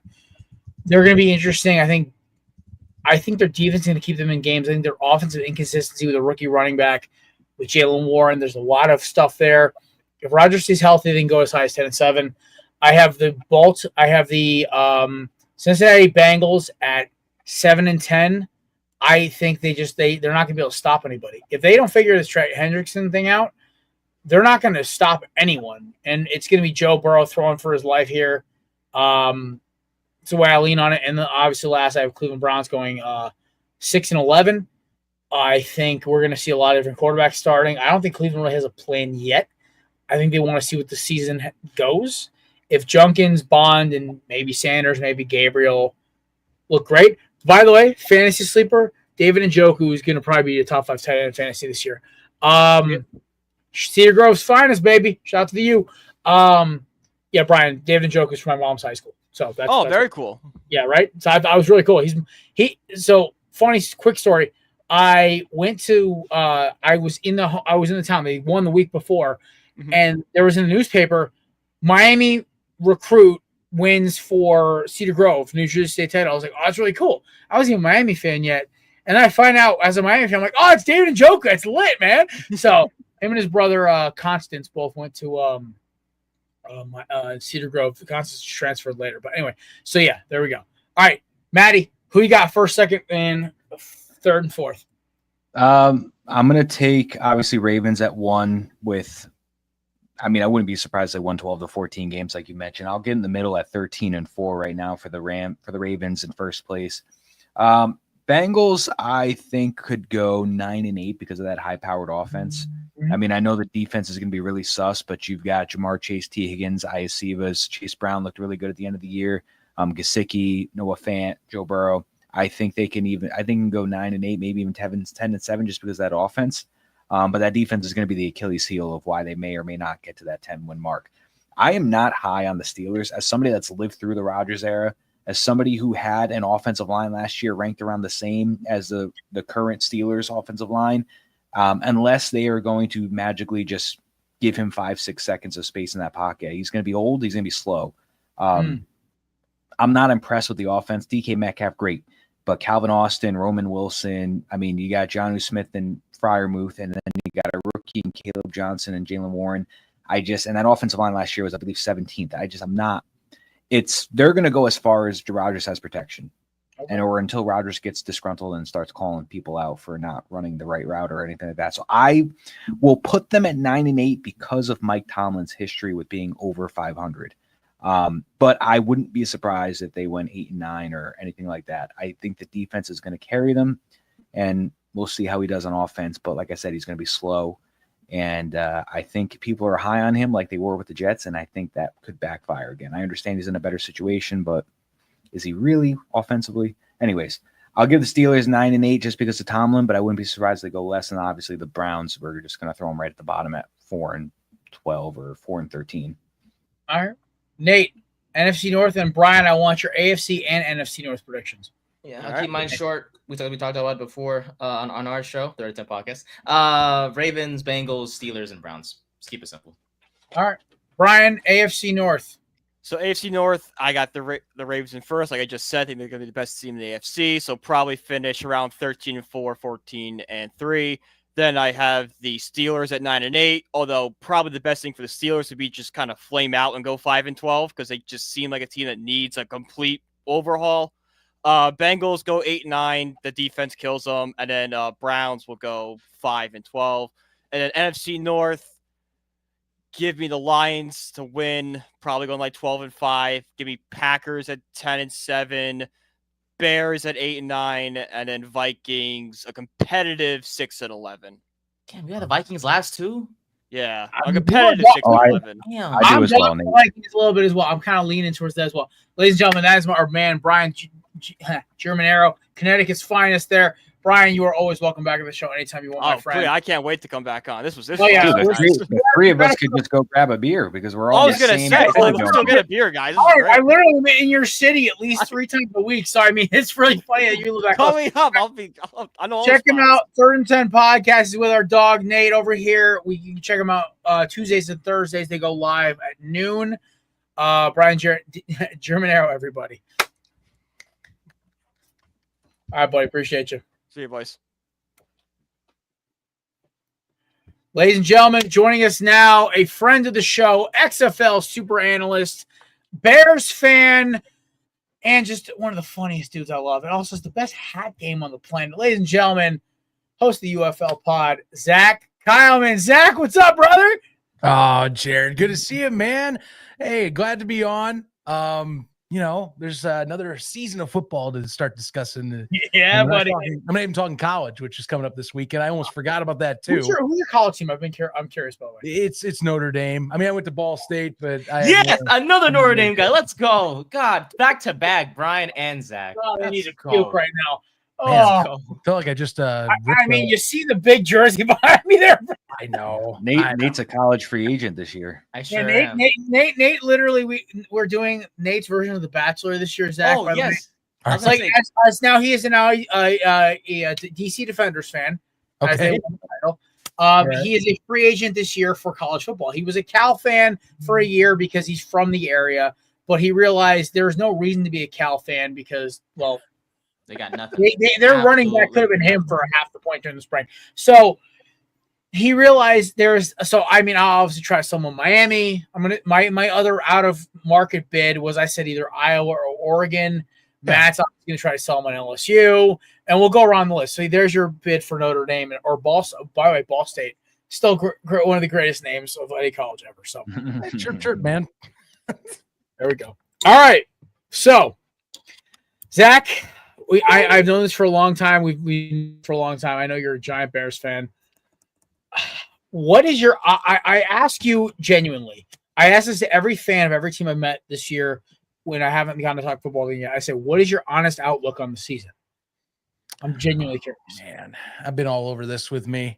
I'm going to be a little more optimistic than I usually am. I feel like there's no reason that they cannot hit the wild card and be at least a 7th seed in the NFC. And I know it's a tough division, but all the investment, all of the changes this offseason and how close they were, and everyone's saying, and I understandably so, if the coaching's different, we win more games last year. If they're not 10-7, then I'll be disappointed. But that's what I feel is the ceiling. The floor is not too far down. I think it's a 7-10 team. Personally, I think they either execute and they get the little things right with Ben Johnson and Dennis Allen leading the charge, or they're just going to miss out because they have a few key pieces that they need to shore up from just some lacking positions, whether it's questions about the right tackle, questions about the interior line, and maybe some of the linebacking elements. But yeah, I feel like it's wild card or bust simply for this year. I love it. I think it's a very fair and accurate assessment. Yeah, here's my biggest thing is I was ready to just crucify Caleb Williams. I was, because I saw the video of him missing the passing net, and then in game he looked great. And I was ready to crown Tyson Bagent as their next starter. And I know they just threw him the extension. But at the same time, I'm sitting there watching. I'm watching the preseason. I'm like, oh, Caleb.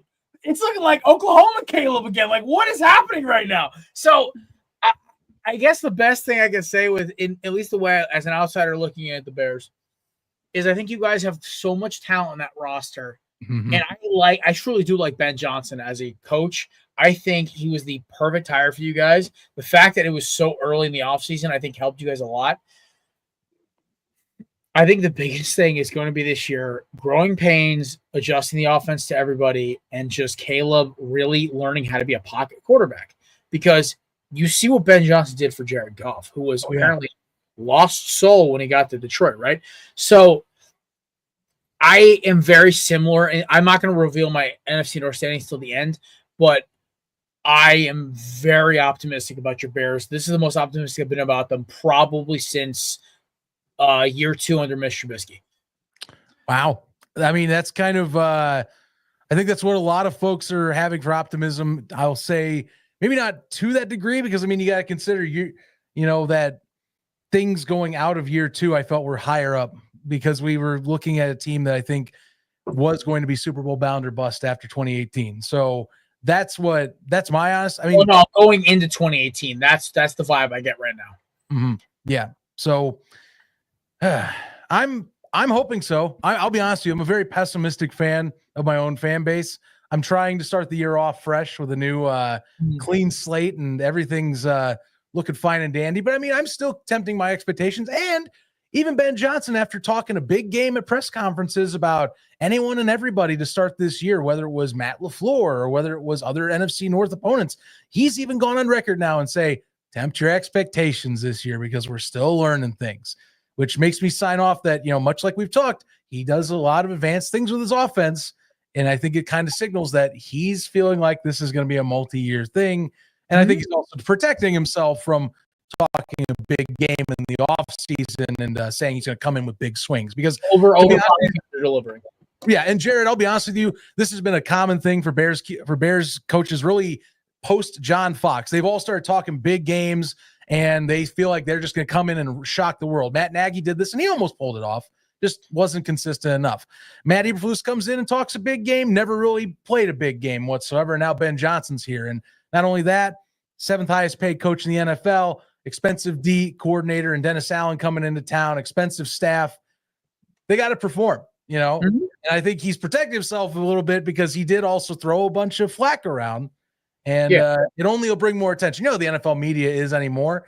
If one thing brings you up, they're going to come back to you the next thing later on. So I have high expectations for the guy. I think that was a great sign against Buffalo, what I saw. Now bring it to the regular season and let's keep that train moving. That's the thing. I still sadly have to put an asterisk on it because, well, preseason, you don't show all your cards. So you only do so much. I think the biggest thing with the Bears, and they're in a week. So I'm going to allude to this, and we're going to get to this in a minute. I think they have the perfect year to try things out. This is the perfect year. So we'll start with that. And Matt, do you have anything on the Bears before we move on to the rest of the NFC North? Yeah. Well, the Bears are one of the teams I'm most excited to watch this year because I think they're going to be a lot of fun. I mean, Ben Johnson was the hottest offensive-minded coach on the market, and the Bears were able to secure him from their own division rival. They do have one of the toughest schedules in the league right now with a combined opponent's win percentage of 0.571 right now. Yes. So I think like maybe, there's little factors where he's probably saying, let's all temper our expectations. But I love the offense on paper. I mean, DJ Moore, Romeo Dunze, Luther Burden is on paper is a fantastic trio. You got DeAndre Swift, who had a good season last year. You got the duo of Cole Kmet and Colson Loveland. And I love how the offensive line was an issue last year for Caleb. He was constantly scrambling and running for his life. And they add Joe Tooney and Jonah Jackson to that line. And they drafted, I think they drafted somebody too. I can't remember, but they added those two big guys on the in the trade market. And defense was a strong suit last year. And they added Grady Jarrett to that defensive line. And Caleb Williams had a great preseason when he came out, 6 for 10, 107 yards and a touchdown. So I'm very excited to see what this team is going to do offensively. We've already seen how tough the defense can be. So I agree with what Zach was saying at the beginning of the show, but like I said, or you said, I'll temper my my standings and predictions until we get to the end. Yeah, I wanted you to finish your thought. You're talking Ozzie Trapilo, which he's gotten a lot of great camp work and has also been praised a lot in camp from Boston College. And I think here's the deal with that. That's why I bring up the right tackle. Braxton Jones, solid, but could be better, we've seen, and has gotten a little bit of the injury bug over the last 2 seasons. If Trapilo has to jump in, that's where I think you're going to see a lot of the changes on the line. Otherwise, Jonah Jackson's got to stay healthy.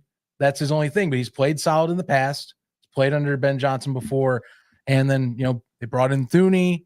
Darnell Wright's been fantastic last year as his rookie year. He was a stud over there. Actually, sorry, that was right tackle. Left tackle's Braxton Jones. But you get my point. It's very much a lot of this is shored up. And I think that just plays into, okay, it's time to prove yourself.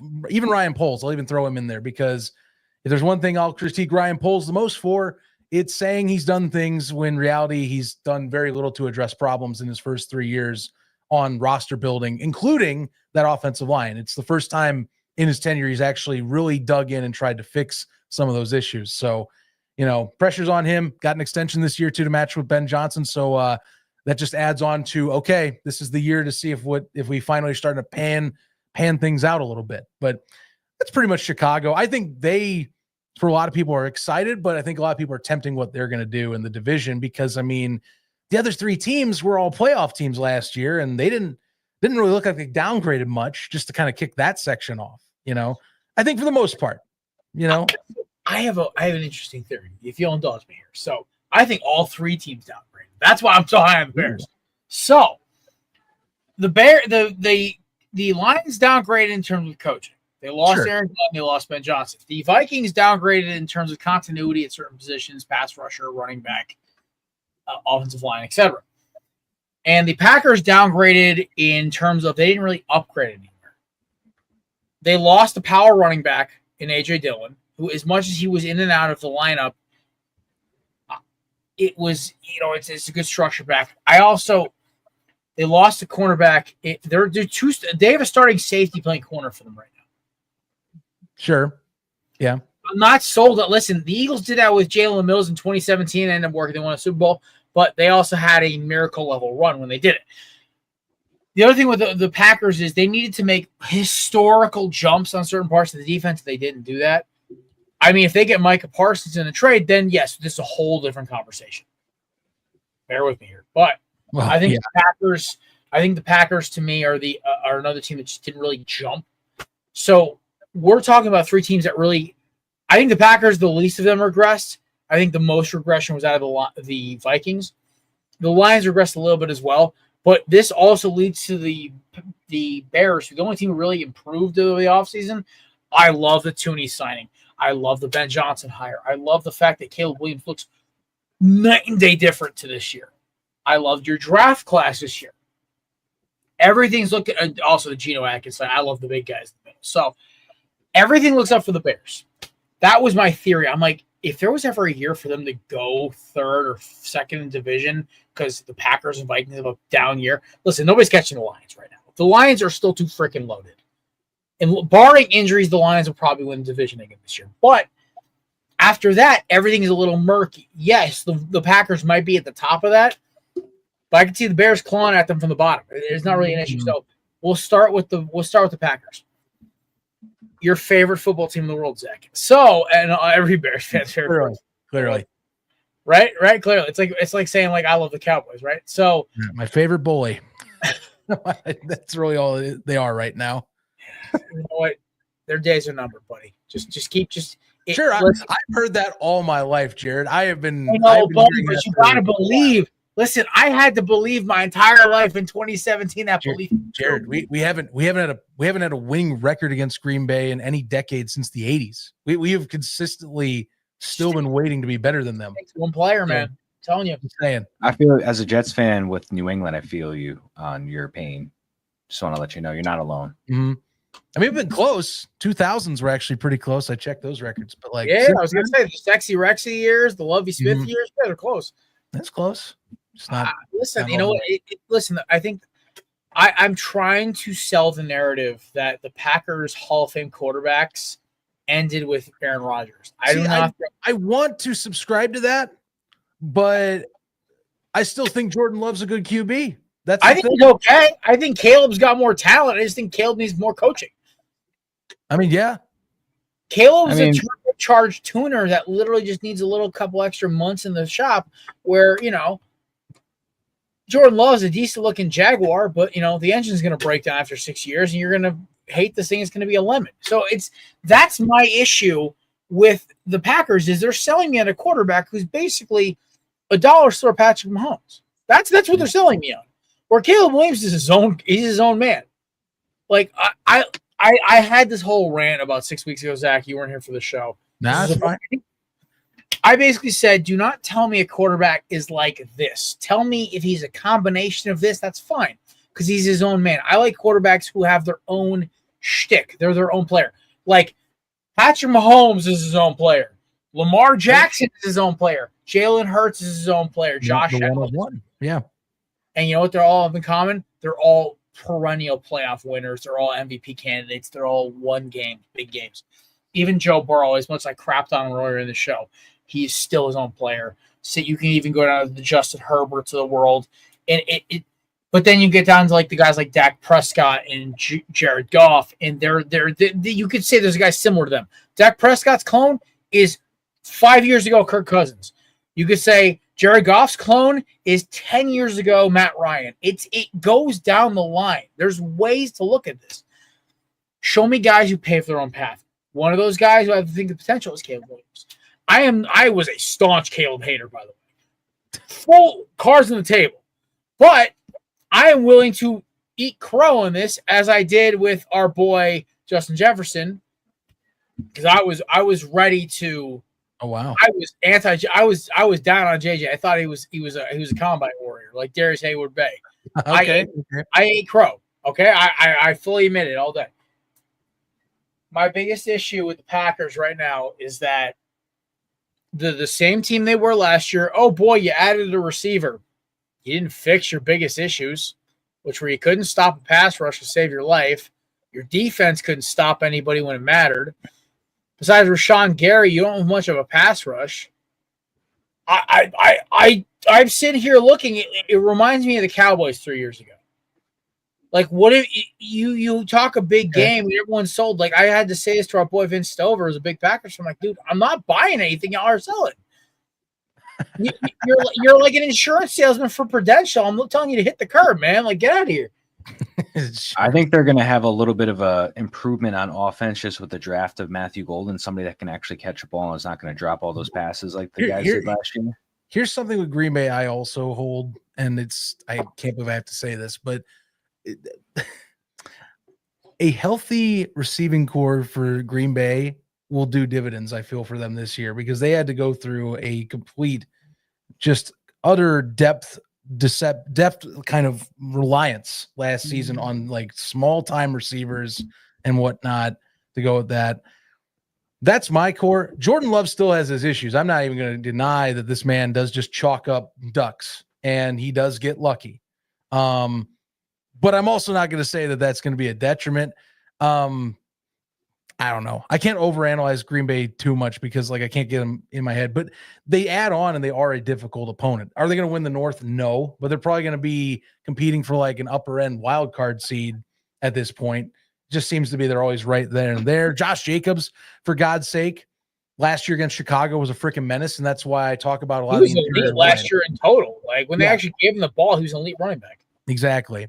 And that's one of my worries with this entire division for Chicago is every single one of these teams, and Chicago's issues last year at defense were they could not stop anything up the middle. They were terrible up the middle, one of the worst rush defenses in the NFL last year.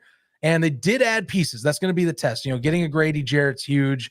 You know, switching to the 4-3 is going to change some things. I know that there's been talk about like TJ Edwards and Tremaine Edmonds feeling more comfortable in that setup now. Can they execute? Because sure, they have one of the better top end pass defenses in the league, but you can't give up 4 to 5 yard gashes every play and expect to be able to stay consistently up with your opponent, because the North is consistent of some of the best running backs in the league, and they got to find a way to slow that down. That's a simple fact. That's what's been opening up when we've lost 2 teams. That's why they get opened up opportunities. It's because we can't stop a Gibbs. We can't stop a Jacobs. We can't even stop an Aaron Jones, who's been a menace for the Bears for years now. And it seems like every time we play him, he's able to rip off yards like it's nothing. So, you know, that's what worries me about that. Green Bay, though, I think they're a deceptive on paper team.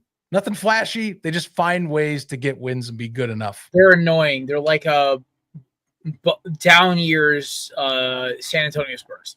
They'll still make the playoffs, and they'll annoy the hell out of you. They're not going to make any real noise, but they'll still make the playoffs. I'm very down on the Vikings, and I hate this because my father is a Vikings fan. Grew up loving Franz Arkenton. Yeah, walked me through the Randy Moss, Dante Culpepper years. Was excited for Adrian Peterson, and then basically lived for this.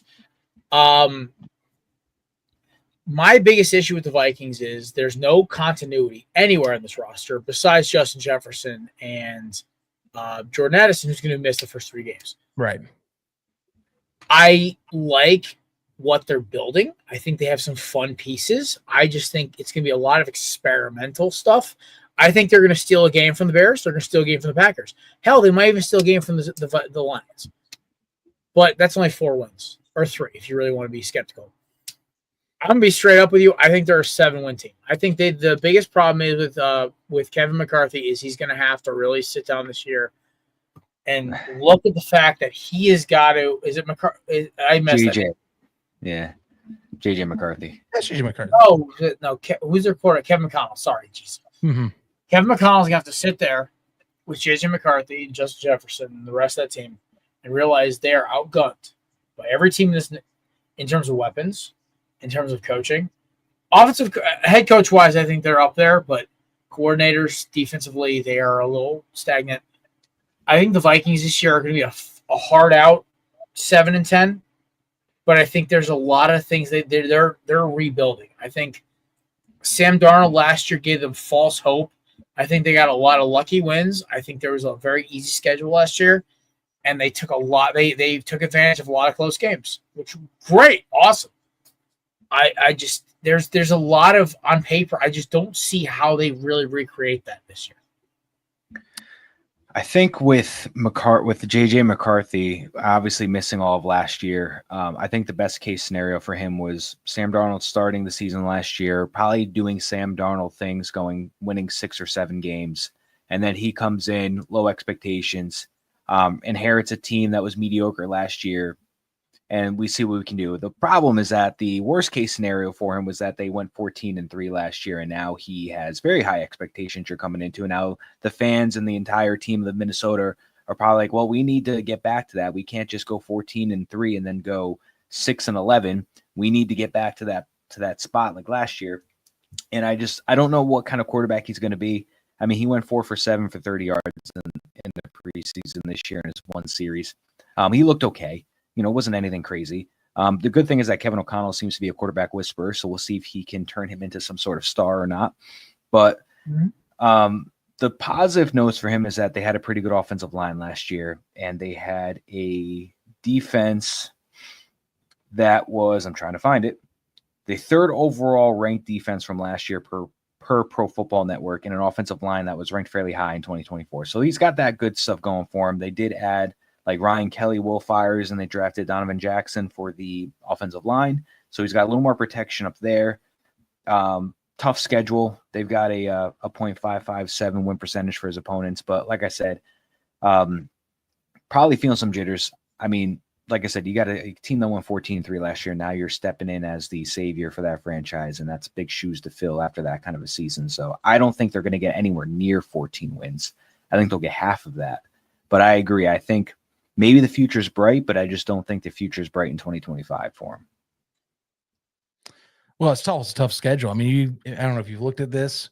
Not exactly an easy road. It's going to be baptism by fire for a lot of the year, which is going to demand, hey, if you're starting out with JJ McCarthy, your first 5 games, you have, it's a litmus test on how battle ready he's going to be to go in there, how much he's gotten adjusted and taken in since going into camp, since getting healthy, and kind of using that extra year of prep to kind of understand McConnell's system, whether it's injury or not, recovery or not. That's your main issues. And I mean, your first 5 weeks, we get Chicago, of course, kicking off with them, and Chicago, Atlanta. Okay. Bengals, sure. Always start slow, but a winnable game, I think, personally, given how that front five's looking against Joe Burrow, Steelers, and then Browns. After that, the rest of it's downhill with all competitive opponents the rest of the year. We're talking Eagles, Chargers, Lions, the division slate, Ravens, the Seahawks will throw in there as well. Really, your only break you get the rest of the year is against the Giants, and even some people feel the Giants might be a sleeper as long as that offense finds some rhythm somehow with either Dart coming in later or if Russell Wilson looks kind of like he did in the middle section of the year against when he was with the Pittsburgh Steelers. So thank you, Zach. It's going to be love tough. that. It's going to be really tough. Yeah. Hey, no problem, Nate. they're his year, man. Yeah. I mean, it's all comes down to JJ McCarthy. How ready is he? This defense clearly with Brian Flores is going to be ready to go, and it's going to keep them in games as much as possible. You know how it is. Led them in blitz percentage last season in the NFL. They're going to be heavily forcing teams into bad situations all the time. But are you going to be able to replicate somewhat what Sam Darnold did? And as Matt talked about, it's going to come down to Kevin McConnell and seeing what he can get out of JJ in the offense right out of the gate. They have the pieces. Even with Addison suspended, they still have the pieces. Can they start hot and find what they need to gel sooner rather than later? We'll see. I know I don't judge everything on practices, but obviously McCarthy's been scrutinized a lot for bad practices to start training camp. He's kind of gotten away from that a little bit, but all eyes are on him because, you know, he's one of the top QBs just a year or so ago, and people have been waiting to see him at the field. So it's all going to come down to him, how much they succeed or live and die by the sword. That's point. I'm not going to argue any point you just made there. You got great takes. I don't mean to like cap off and make it non-argumentative. I just listen. Like that's really it. That's why I love bringing you on, brother. That's why I felt awful because I had a crazy week this week with work, and I'm like, I forgot to text Zach on Monday, and I'm like, oh no, and I'm like, oh no, it's Thursday. I'm like, maybe he's available. And then he texts me at 3:00, and I'm like, yeah. I'm like, you always bring your A game, brother. All right.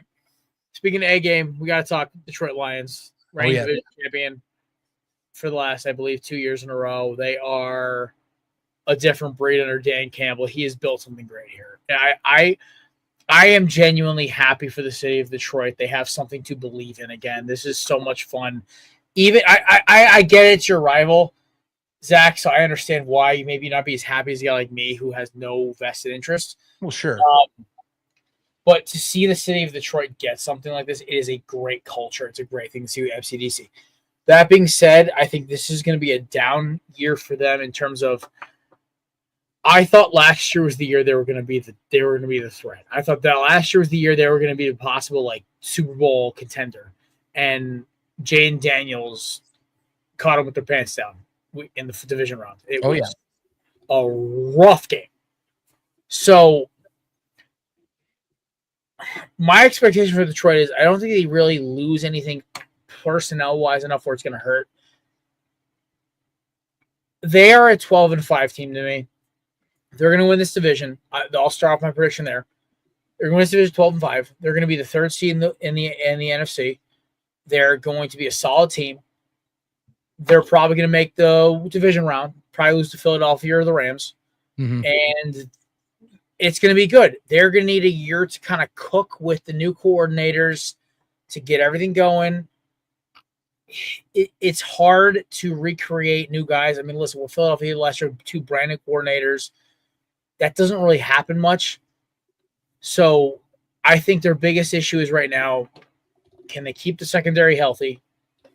Can they continue to utilize Jahmyr Gibbs and Amon-Ra and that whole weapon system? And can we see the development of Jameson Williams to be a primary outside the numbers receiver? Oh, yeah. If all those come true, along with one of the best tight ends in the league, Zach Laporta, and obviously a great quarterback in Jared Goff, this team is a solid contender who has a Super Bowl aspirations. But will they do it? They have 2 teams in their way in LA and Philadelphia. I don't put Tampa Bay in that yet because obviously Tristan Wirfs is starting off in the PUP, as that was announced as of I think 4:00 today, which kind of really puts a damper on Tampa Bay's season so far. But I think Detroit as that third team, the NFC is going to have 3 very good teams this year, or 4. I think Tampa, Detroit, LA, and Philly are all going to be a mile ahead of the pack. And then you're going to have 3 or 4 very good teams making the wild card. I think the NFC is the most loaded it's been since probably the late 2010s. So Detroit, I think, is part of that class. I think they're just a little on the lower end. Matthew, thoughts on Detroit? I wouldn't be surprised if it takes, a full year for them to kind of get acclimated with their new coordinators. Because let's not forget, they lost Ben Johnson to the Bears. They lost Aaron Glenn to the Jets. They also lost Tanner Engstrand to the Jets, who is their offensive coordinator, which I believe was the passing game coordinator for the Lions, if I'm not mistaken. So they lost a handful of coaches from that staff. So it could take some time to get used to the new coordinations and everything. They still have Dan Campbell, obviously a head coach, and Dan Campbell, in my opinion, is one of the best young head coaches right now. He's proven himself over the last 3 to 4 or 5 years with the Lions. It's been 5 years, I believe, 4 years. He was in the same class as Robert Saleh, and I'll never get over that. But he has continuously gotten this team to improve significantly over the years. He is a proven young head coach. The offense is identical to last year, but it's obviously a great offense. I mean, you got that. Probably the best running back duo in the league with Jahmyr Gibbs and David Montgomery. They score touchdowns each, every single game, every week. You could have Montgomery as your RB1 in fantasy, and he's going to get you 13, 14 points a week because he just scores every single time. Defensively, needed a little bit of work, but they drafted Tyreek Williams and they added DJ Reed. And for those guys like myself and Time to BS podcast, we all know about DJ Reed as Jets and Seattle Seahawks fans. DJ Reed is the real deal. He's a fantastic, underrated cornerback that I think is going to do very well in Detroit. They're still going to be obviously a very good Lion team. I mean, I have them winning the division. I'm going back and forth with 11-6 and 12-5. This entire division has extremely tough schedules. They have their opponents' combined win percentages is at 571. So they got very tough schedules, this whole division. So I could see 11-6 or 12-5. Either of those records, I think, is going to win the North for them. Mm-hmm. Yeah, I could see that. I do think he'll have a bit of a backslide, sort of, but in the sense that you have such a brain drain from the coaching aspect that, I think they're going to see, I think, some early growing pains possibly. But I don't count them out only because look at the roster at hand. I mean, you can't tell me with what you have still from coming last year. Also, how injury ravaged this defense was last season, which was talked plenty about going into the playoffs. And I think was certainly part of the factors as to why they couldn't slow down the Commanders. Now you have that healthy and reloaded with star talent on all three levels. That's going to be there again. Aiden Hutchinson will be a huge boost to any prospects of getting better or getting to that Super Bowl aspiration this season, because you have to have a consistent pass rush and you have to have healthy defensive depth on that side. But one thing I am watching the most for Detroit, and it's been talked a bit at length, the interior line is going to be under a microscope all year with either Zietler or, of course, Ragnow leaving in retirement, or, of course, Zietler going on for a new contract. They did shift the things around. They got two very young guards, one that's a second year coming in, and then with Tate, with Christian Mahogany, and then Tate Rutledge coming from Georgia drafting this year. There's going to be a lot of weight on their shoulders. I know you guys probably talked about this at length, but I love Jared Goff. He is a quarterback. I love the story. I love the rebirth. I'll defend him till the day I die, even as a Bears fan, because I love what he's done for his career and how Detroit's embraced him. But he is not a good pressure quarterback. They need to protect him. It's all advanced stats show that when he has anyone in his face, he's usually in the bottom 50% of quarterbacks when it comes to QBR in the league. And that's going to me, make or break this offense. Jared Goff's also getting a lot more responsibility this year in calling plays. That's been reported at the beginning of the year to kind of take off pressure from new coaches coming in. So there's a lot of stuff in the balance with how that offense operates and how well they communicate up front for plays and dealing with pressure. If they can hold that back, if they can deal with the pressure and Jared Goff's able to decipher and run the offense smoothly on his own and kind of take the true reins for the first time in his career as that like de facto QB1, I'm the star guy and I can diagnose the defense, the sky's the limit. I think they can keep pace and they can keep up with momentum they've had, but they've got to overcome that brain drain of just talent being lost in that coaching staff. And it's going to be a bigger test even as well for Dan Campbell, who, I feel has gotten some unnecessary flack for no reason for being, well, he's not any position coach. He's just a coach's coach. It's like, what does that matter? You got your guys to play. You found these people, you recruited these people in, that'll be the ultimate test. Can he analyze coaching talent to fit what he wants to do with his vision? And it's a big year for a lot of people. I feel like they're up to the task. It's a unit and a group that stayed together through thick and thin for the last 3 years of highs and lows. And I think it's going to be, we have a Detroit culture. Let's keep that culture going. And I feel like I think they still will win the North. It'll be tighter this year. I think they'll lose maybe 1 or 2 more games, but they'll win the North still. I love it. All right. It's time for predictions here. So, Nate, we've been quiet for the last half hour. We'll start with you. 1 through 4, who is your predictions for the NFC North? We haven't covered the North yet, so give me Detroit, Green Bay. Minnesota. This is a tough one for me. I know. I think you both will finish with the same record, but Chicago gets it via tiebreaker. I know. Okay. But yeah, so Detroit, Green Bay, Chicago, Minnesota. Chicago gets it by tiebreaker. All right. Matthew. Thanks, Nate. Also, Mr. Nate, Jackson Dart. Looking good. I'm watching him right now. I'm sorry. I'm just in the back. I'm working, though. That's an excuse, but I'm watching Dart play. I'm working here. I like how he gets so defensive. Jared didn't even bat an eye. Listen, I'm like, you know what? Go for it, brother. Enjoy yourself. Thank you. He's slinging it.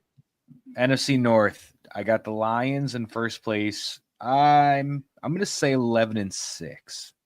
I think that's a fair assessment for them, considering all the changes in coaching. I'll take Detroit 11-6. I as well think there's going to be a tiebreaker at second with Green Bay and Chicago. I could see 9-8. I can see 10-7 for either of those teams. I think I think Chicago is going to be a feisty team that's going to have a fun offense with a solid defense, and I think the Packers are going to have a fun offense with a defense that's going to be hit or miss. So I think that could kind of even it out and get them in second place. I'll give Chicago the tiebreaker since we have our boy Zach Keelman on. I'm going to give Chicago the tiebreaker. I think they can squeak into a wild card if they perform well. So I'll give Green Bay and Chicago second place, Chicago tiebreaker, both same record. Say, like I said, 9-8, 10-7. And then I got the Vikings in fourth. I think the general consensus of 7-10 is a fair assessment for a rookie JJ McCarthy with what he's working with. All right. Yeah. All yours, Zach. How do I feel about this year with the ranks? I still go Detroit, and I'm just double checking here. We're talking schedule, like strength of schedule and all that. Honestly, the whole North is kind of under a pretty tough slate throughout, if you look through that. So I think they're all going to be, it's all going to mostly come down to the divisional games, I think, is what we're going to see, what will make or break these teams, and really just who's, better off as like overall in the NFL. I still think Detroit is one of the best teams in the NFL by roster structure. It's going to come out of coaching, but I think they can overcome that. So give me Detroit. I think they'll win the North. Tougher slate. I like Matt's prediction of 11-6. I don't think they'll be up there with like a 14-3, 12-5 season. I think they'll slip a little bit, but they'll still win the division. They just won't be the top dog and top seed in the conference this year. Going into the playoffs will be the difference. As for everything else, that's where it gets sloppy. I have to call back to another show I did with Coach Steve, and I'll hold my head high with this and still ride it. And I said this to my dad this past week. Bold prediction: Chicago sweeps Green Bay. And I've been wanting to do that, wanting to see it happen for a while. I think if you're going to do it, it's going to be this year. For all of the new pieces, all of the coaching ads, this is where it's at. And again, Green Bay on paper doesn't look like it's a team that should really be punching in the weight class that it has been. But, I feel like they're still going to be right in the thick of things. And I think you get 3 wildcard teams in for the NFC North. I think Chicago and Green Bay, I can interchange them at 2 or 3, but I'll give Chicago just because if they get the sweep, I think that'll make or break who gets that second seed at 10-7. And then Green Bay will get in with a 10-7 or 9-8 record. Minnesota will miss with an 8-9 record this year because I feel like that defense is good enough to keep them close, but I'm not 100% on JJ McCarthy just yet until we see him hit the field in a true full professional setting. So tight division, I think across the board, you're going to get 3 NFC North guys in the playoffs again, but Minnesota will swap out while Chicago goes in this year. Awesome. All right. I have the Detroit Lions going 11-6 as well. I think they have a lot of firepower. I think their offenses and their defense are so loaded personnel-wise. I think the biggest issue, obviously, we talk about coaching ad nauseum. Mm-hmm. But I think raw players can win games even when coaches are not there. We saw that with Philadelphia in 2023. It doesn't matter if you have 2 functioning morons as your OC and DC, you can still win 11 games. Jalen Hurts and the boys proved that. Then you go into second place. I have the Chicago Bears at 10-7. I think this is going to be a fun season. I think they're going to score some points. I think they're going to have some rough days, but what I think is going to put them ahead of 3 and 4 is that this ugly division, you guys have a lot of good players, and you have a new coaching staff who's going to get aggressive and going to take risks and try new things. And that is going to get you guys a wild card berth, probably get smoked by a LA or a Tampa, but still fun season. Yeah. So I think we see the Bears back in the playoffs 10-7. At 9-8, I have the Green Bay Packers. I think the biggest issue with Green Bay is they didn't address their biggest problems. They did one, Matthew Holden, that's fine. Mm-hmm. But he was 3rd on my draft or 4th on the draft board for a receiver. I think they really it's great, but there's a lot of unknowns, and the loss of Jerry Alexander, as much as he wasn't there, their lack of secondary, minus Xavier McKinney, is going to continue to haunt them for years to come. I can't name you a cornerback on their team right now. Maybe Eric Stokes. I don't even know if he's still there anymore.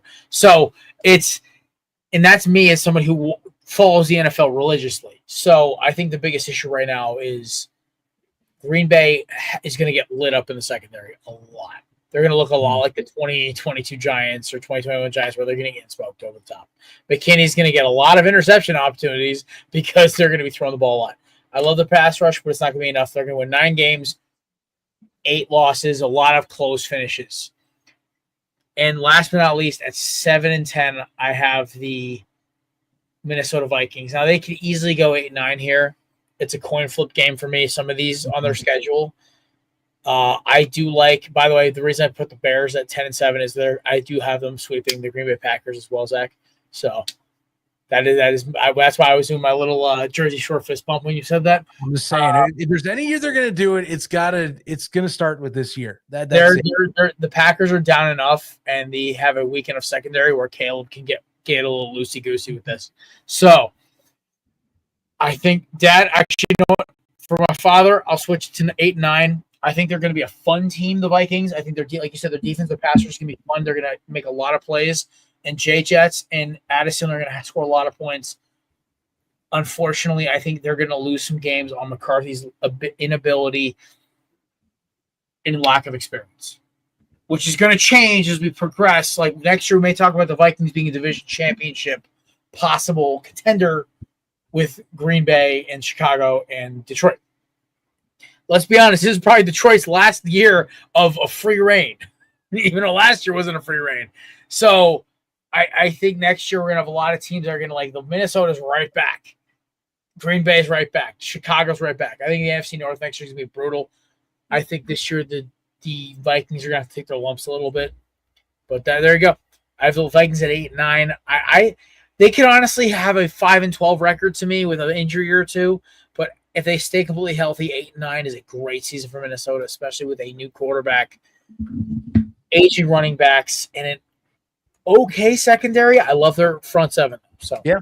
Oh, yeah. But all right. Ladies and gentlemen, is a longer episode in the Korner Pregame. This one also I will actually upload. This was such a good episode. I'm going to upload it to our podcast room. You can check it out on iHeartRadio and Apple Podcasts tomorrow because Zach and Brian were so great. You can obviously check out Brian at All Things Third and 10 Podcast with our dog Nate. And of course, Zach Kyleman, our boy, Bears fan, football enthusiast. He is on the UFL pod. Zach, anything else you want to plug before we get off here today? No, I think you nailed it right on the head. If anything, I'm just going to give a shout out to Arena Football One. Check out some great football. Just added a team in Kentucky called the Barrels out by Cincinnati. So that's over at Northern Kentucky University. If you want to check that out and some more teams coming. I just love that league. I just had to shout them out. Arena football is fantastic. If you haven't caught a game before, you got to go check one out. So much fun to watch. If you crack a beer, grab a cigar, smoke a joint, whatever, and just watch Arena football for an hour, it's like a Madden video game. It's just so much scoring. It's so fast. It's a great time. Brings back to my days back when the Arena Football League was being punching out games through EA Sports. The good old days. All right. You got my kind of night right there. Don't tip me with a good time, Jared. I know, right? Like, listen, I found this video game website that sells old retro video games. It's called DK Oldies. Oh, They had the Arena Football video game for 08. I was like ready to buy it. I'm like, but it was going for like $38. I was like, that's that, or I could pay for a tank of gas in my truck. Kind of got ready to make a decision there because priorities. Right. It's like I kind of had to make a decision there, but it's in my queue. I just don't have the money right now for my OG Xbox. But Arena Football back in the day, great shot. I love it. All right, that's our boy Zach Kyleman. You can find me, Matt, and Nate, and the crew. All Things Korner Pod. We have a big episode on Monday. Friend of the show, Erica Renee Davis of Fox Sports 1 is going to be stopping by. We are going to have a very fun show talking all things fantasy football, NASCAR betting, SEC, Georgia Bulldogs, maybe a little LA Rams as well. It's going to be a fun time. We have an NFC West preview as well on Monday. Huge show. But you listen, we had to lead it up with bringing our boy Zach and our boy Brian on for an amazing drive. Zach, I appreciate you coming on last minute, my friend. You are the best, as always. I'm pulling for your Bears this year. Ladies and gentlemen, hope you have a great time, great weekend. Please drink responsibly. Our sponsors, of course, cannabis.com, promo code BELLY20 for 20% off your purchase at checkout. Best dip alternative on the market. I say it wholeheartedly as a dipper myself.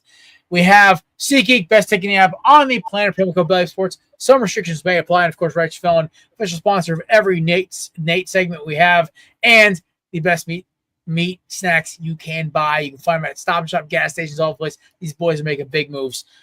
I'm Jared. That's Nate. That's Zach. And, of course, Nate is in the background, and Matthew looking, they're so happy right now. Go Giants! Yeah, Nate, how are your boys doing right now? 14-0, baby. There you go. All right. Ladies and gentlemen, it's Korner Pregame. We hope you have a great night. Peace.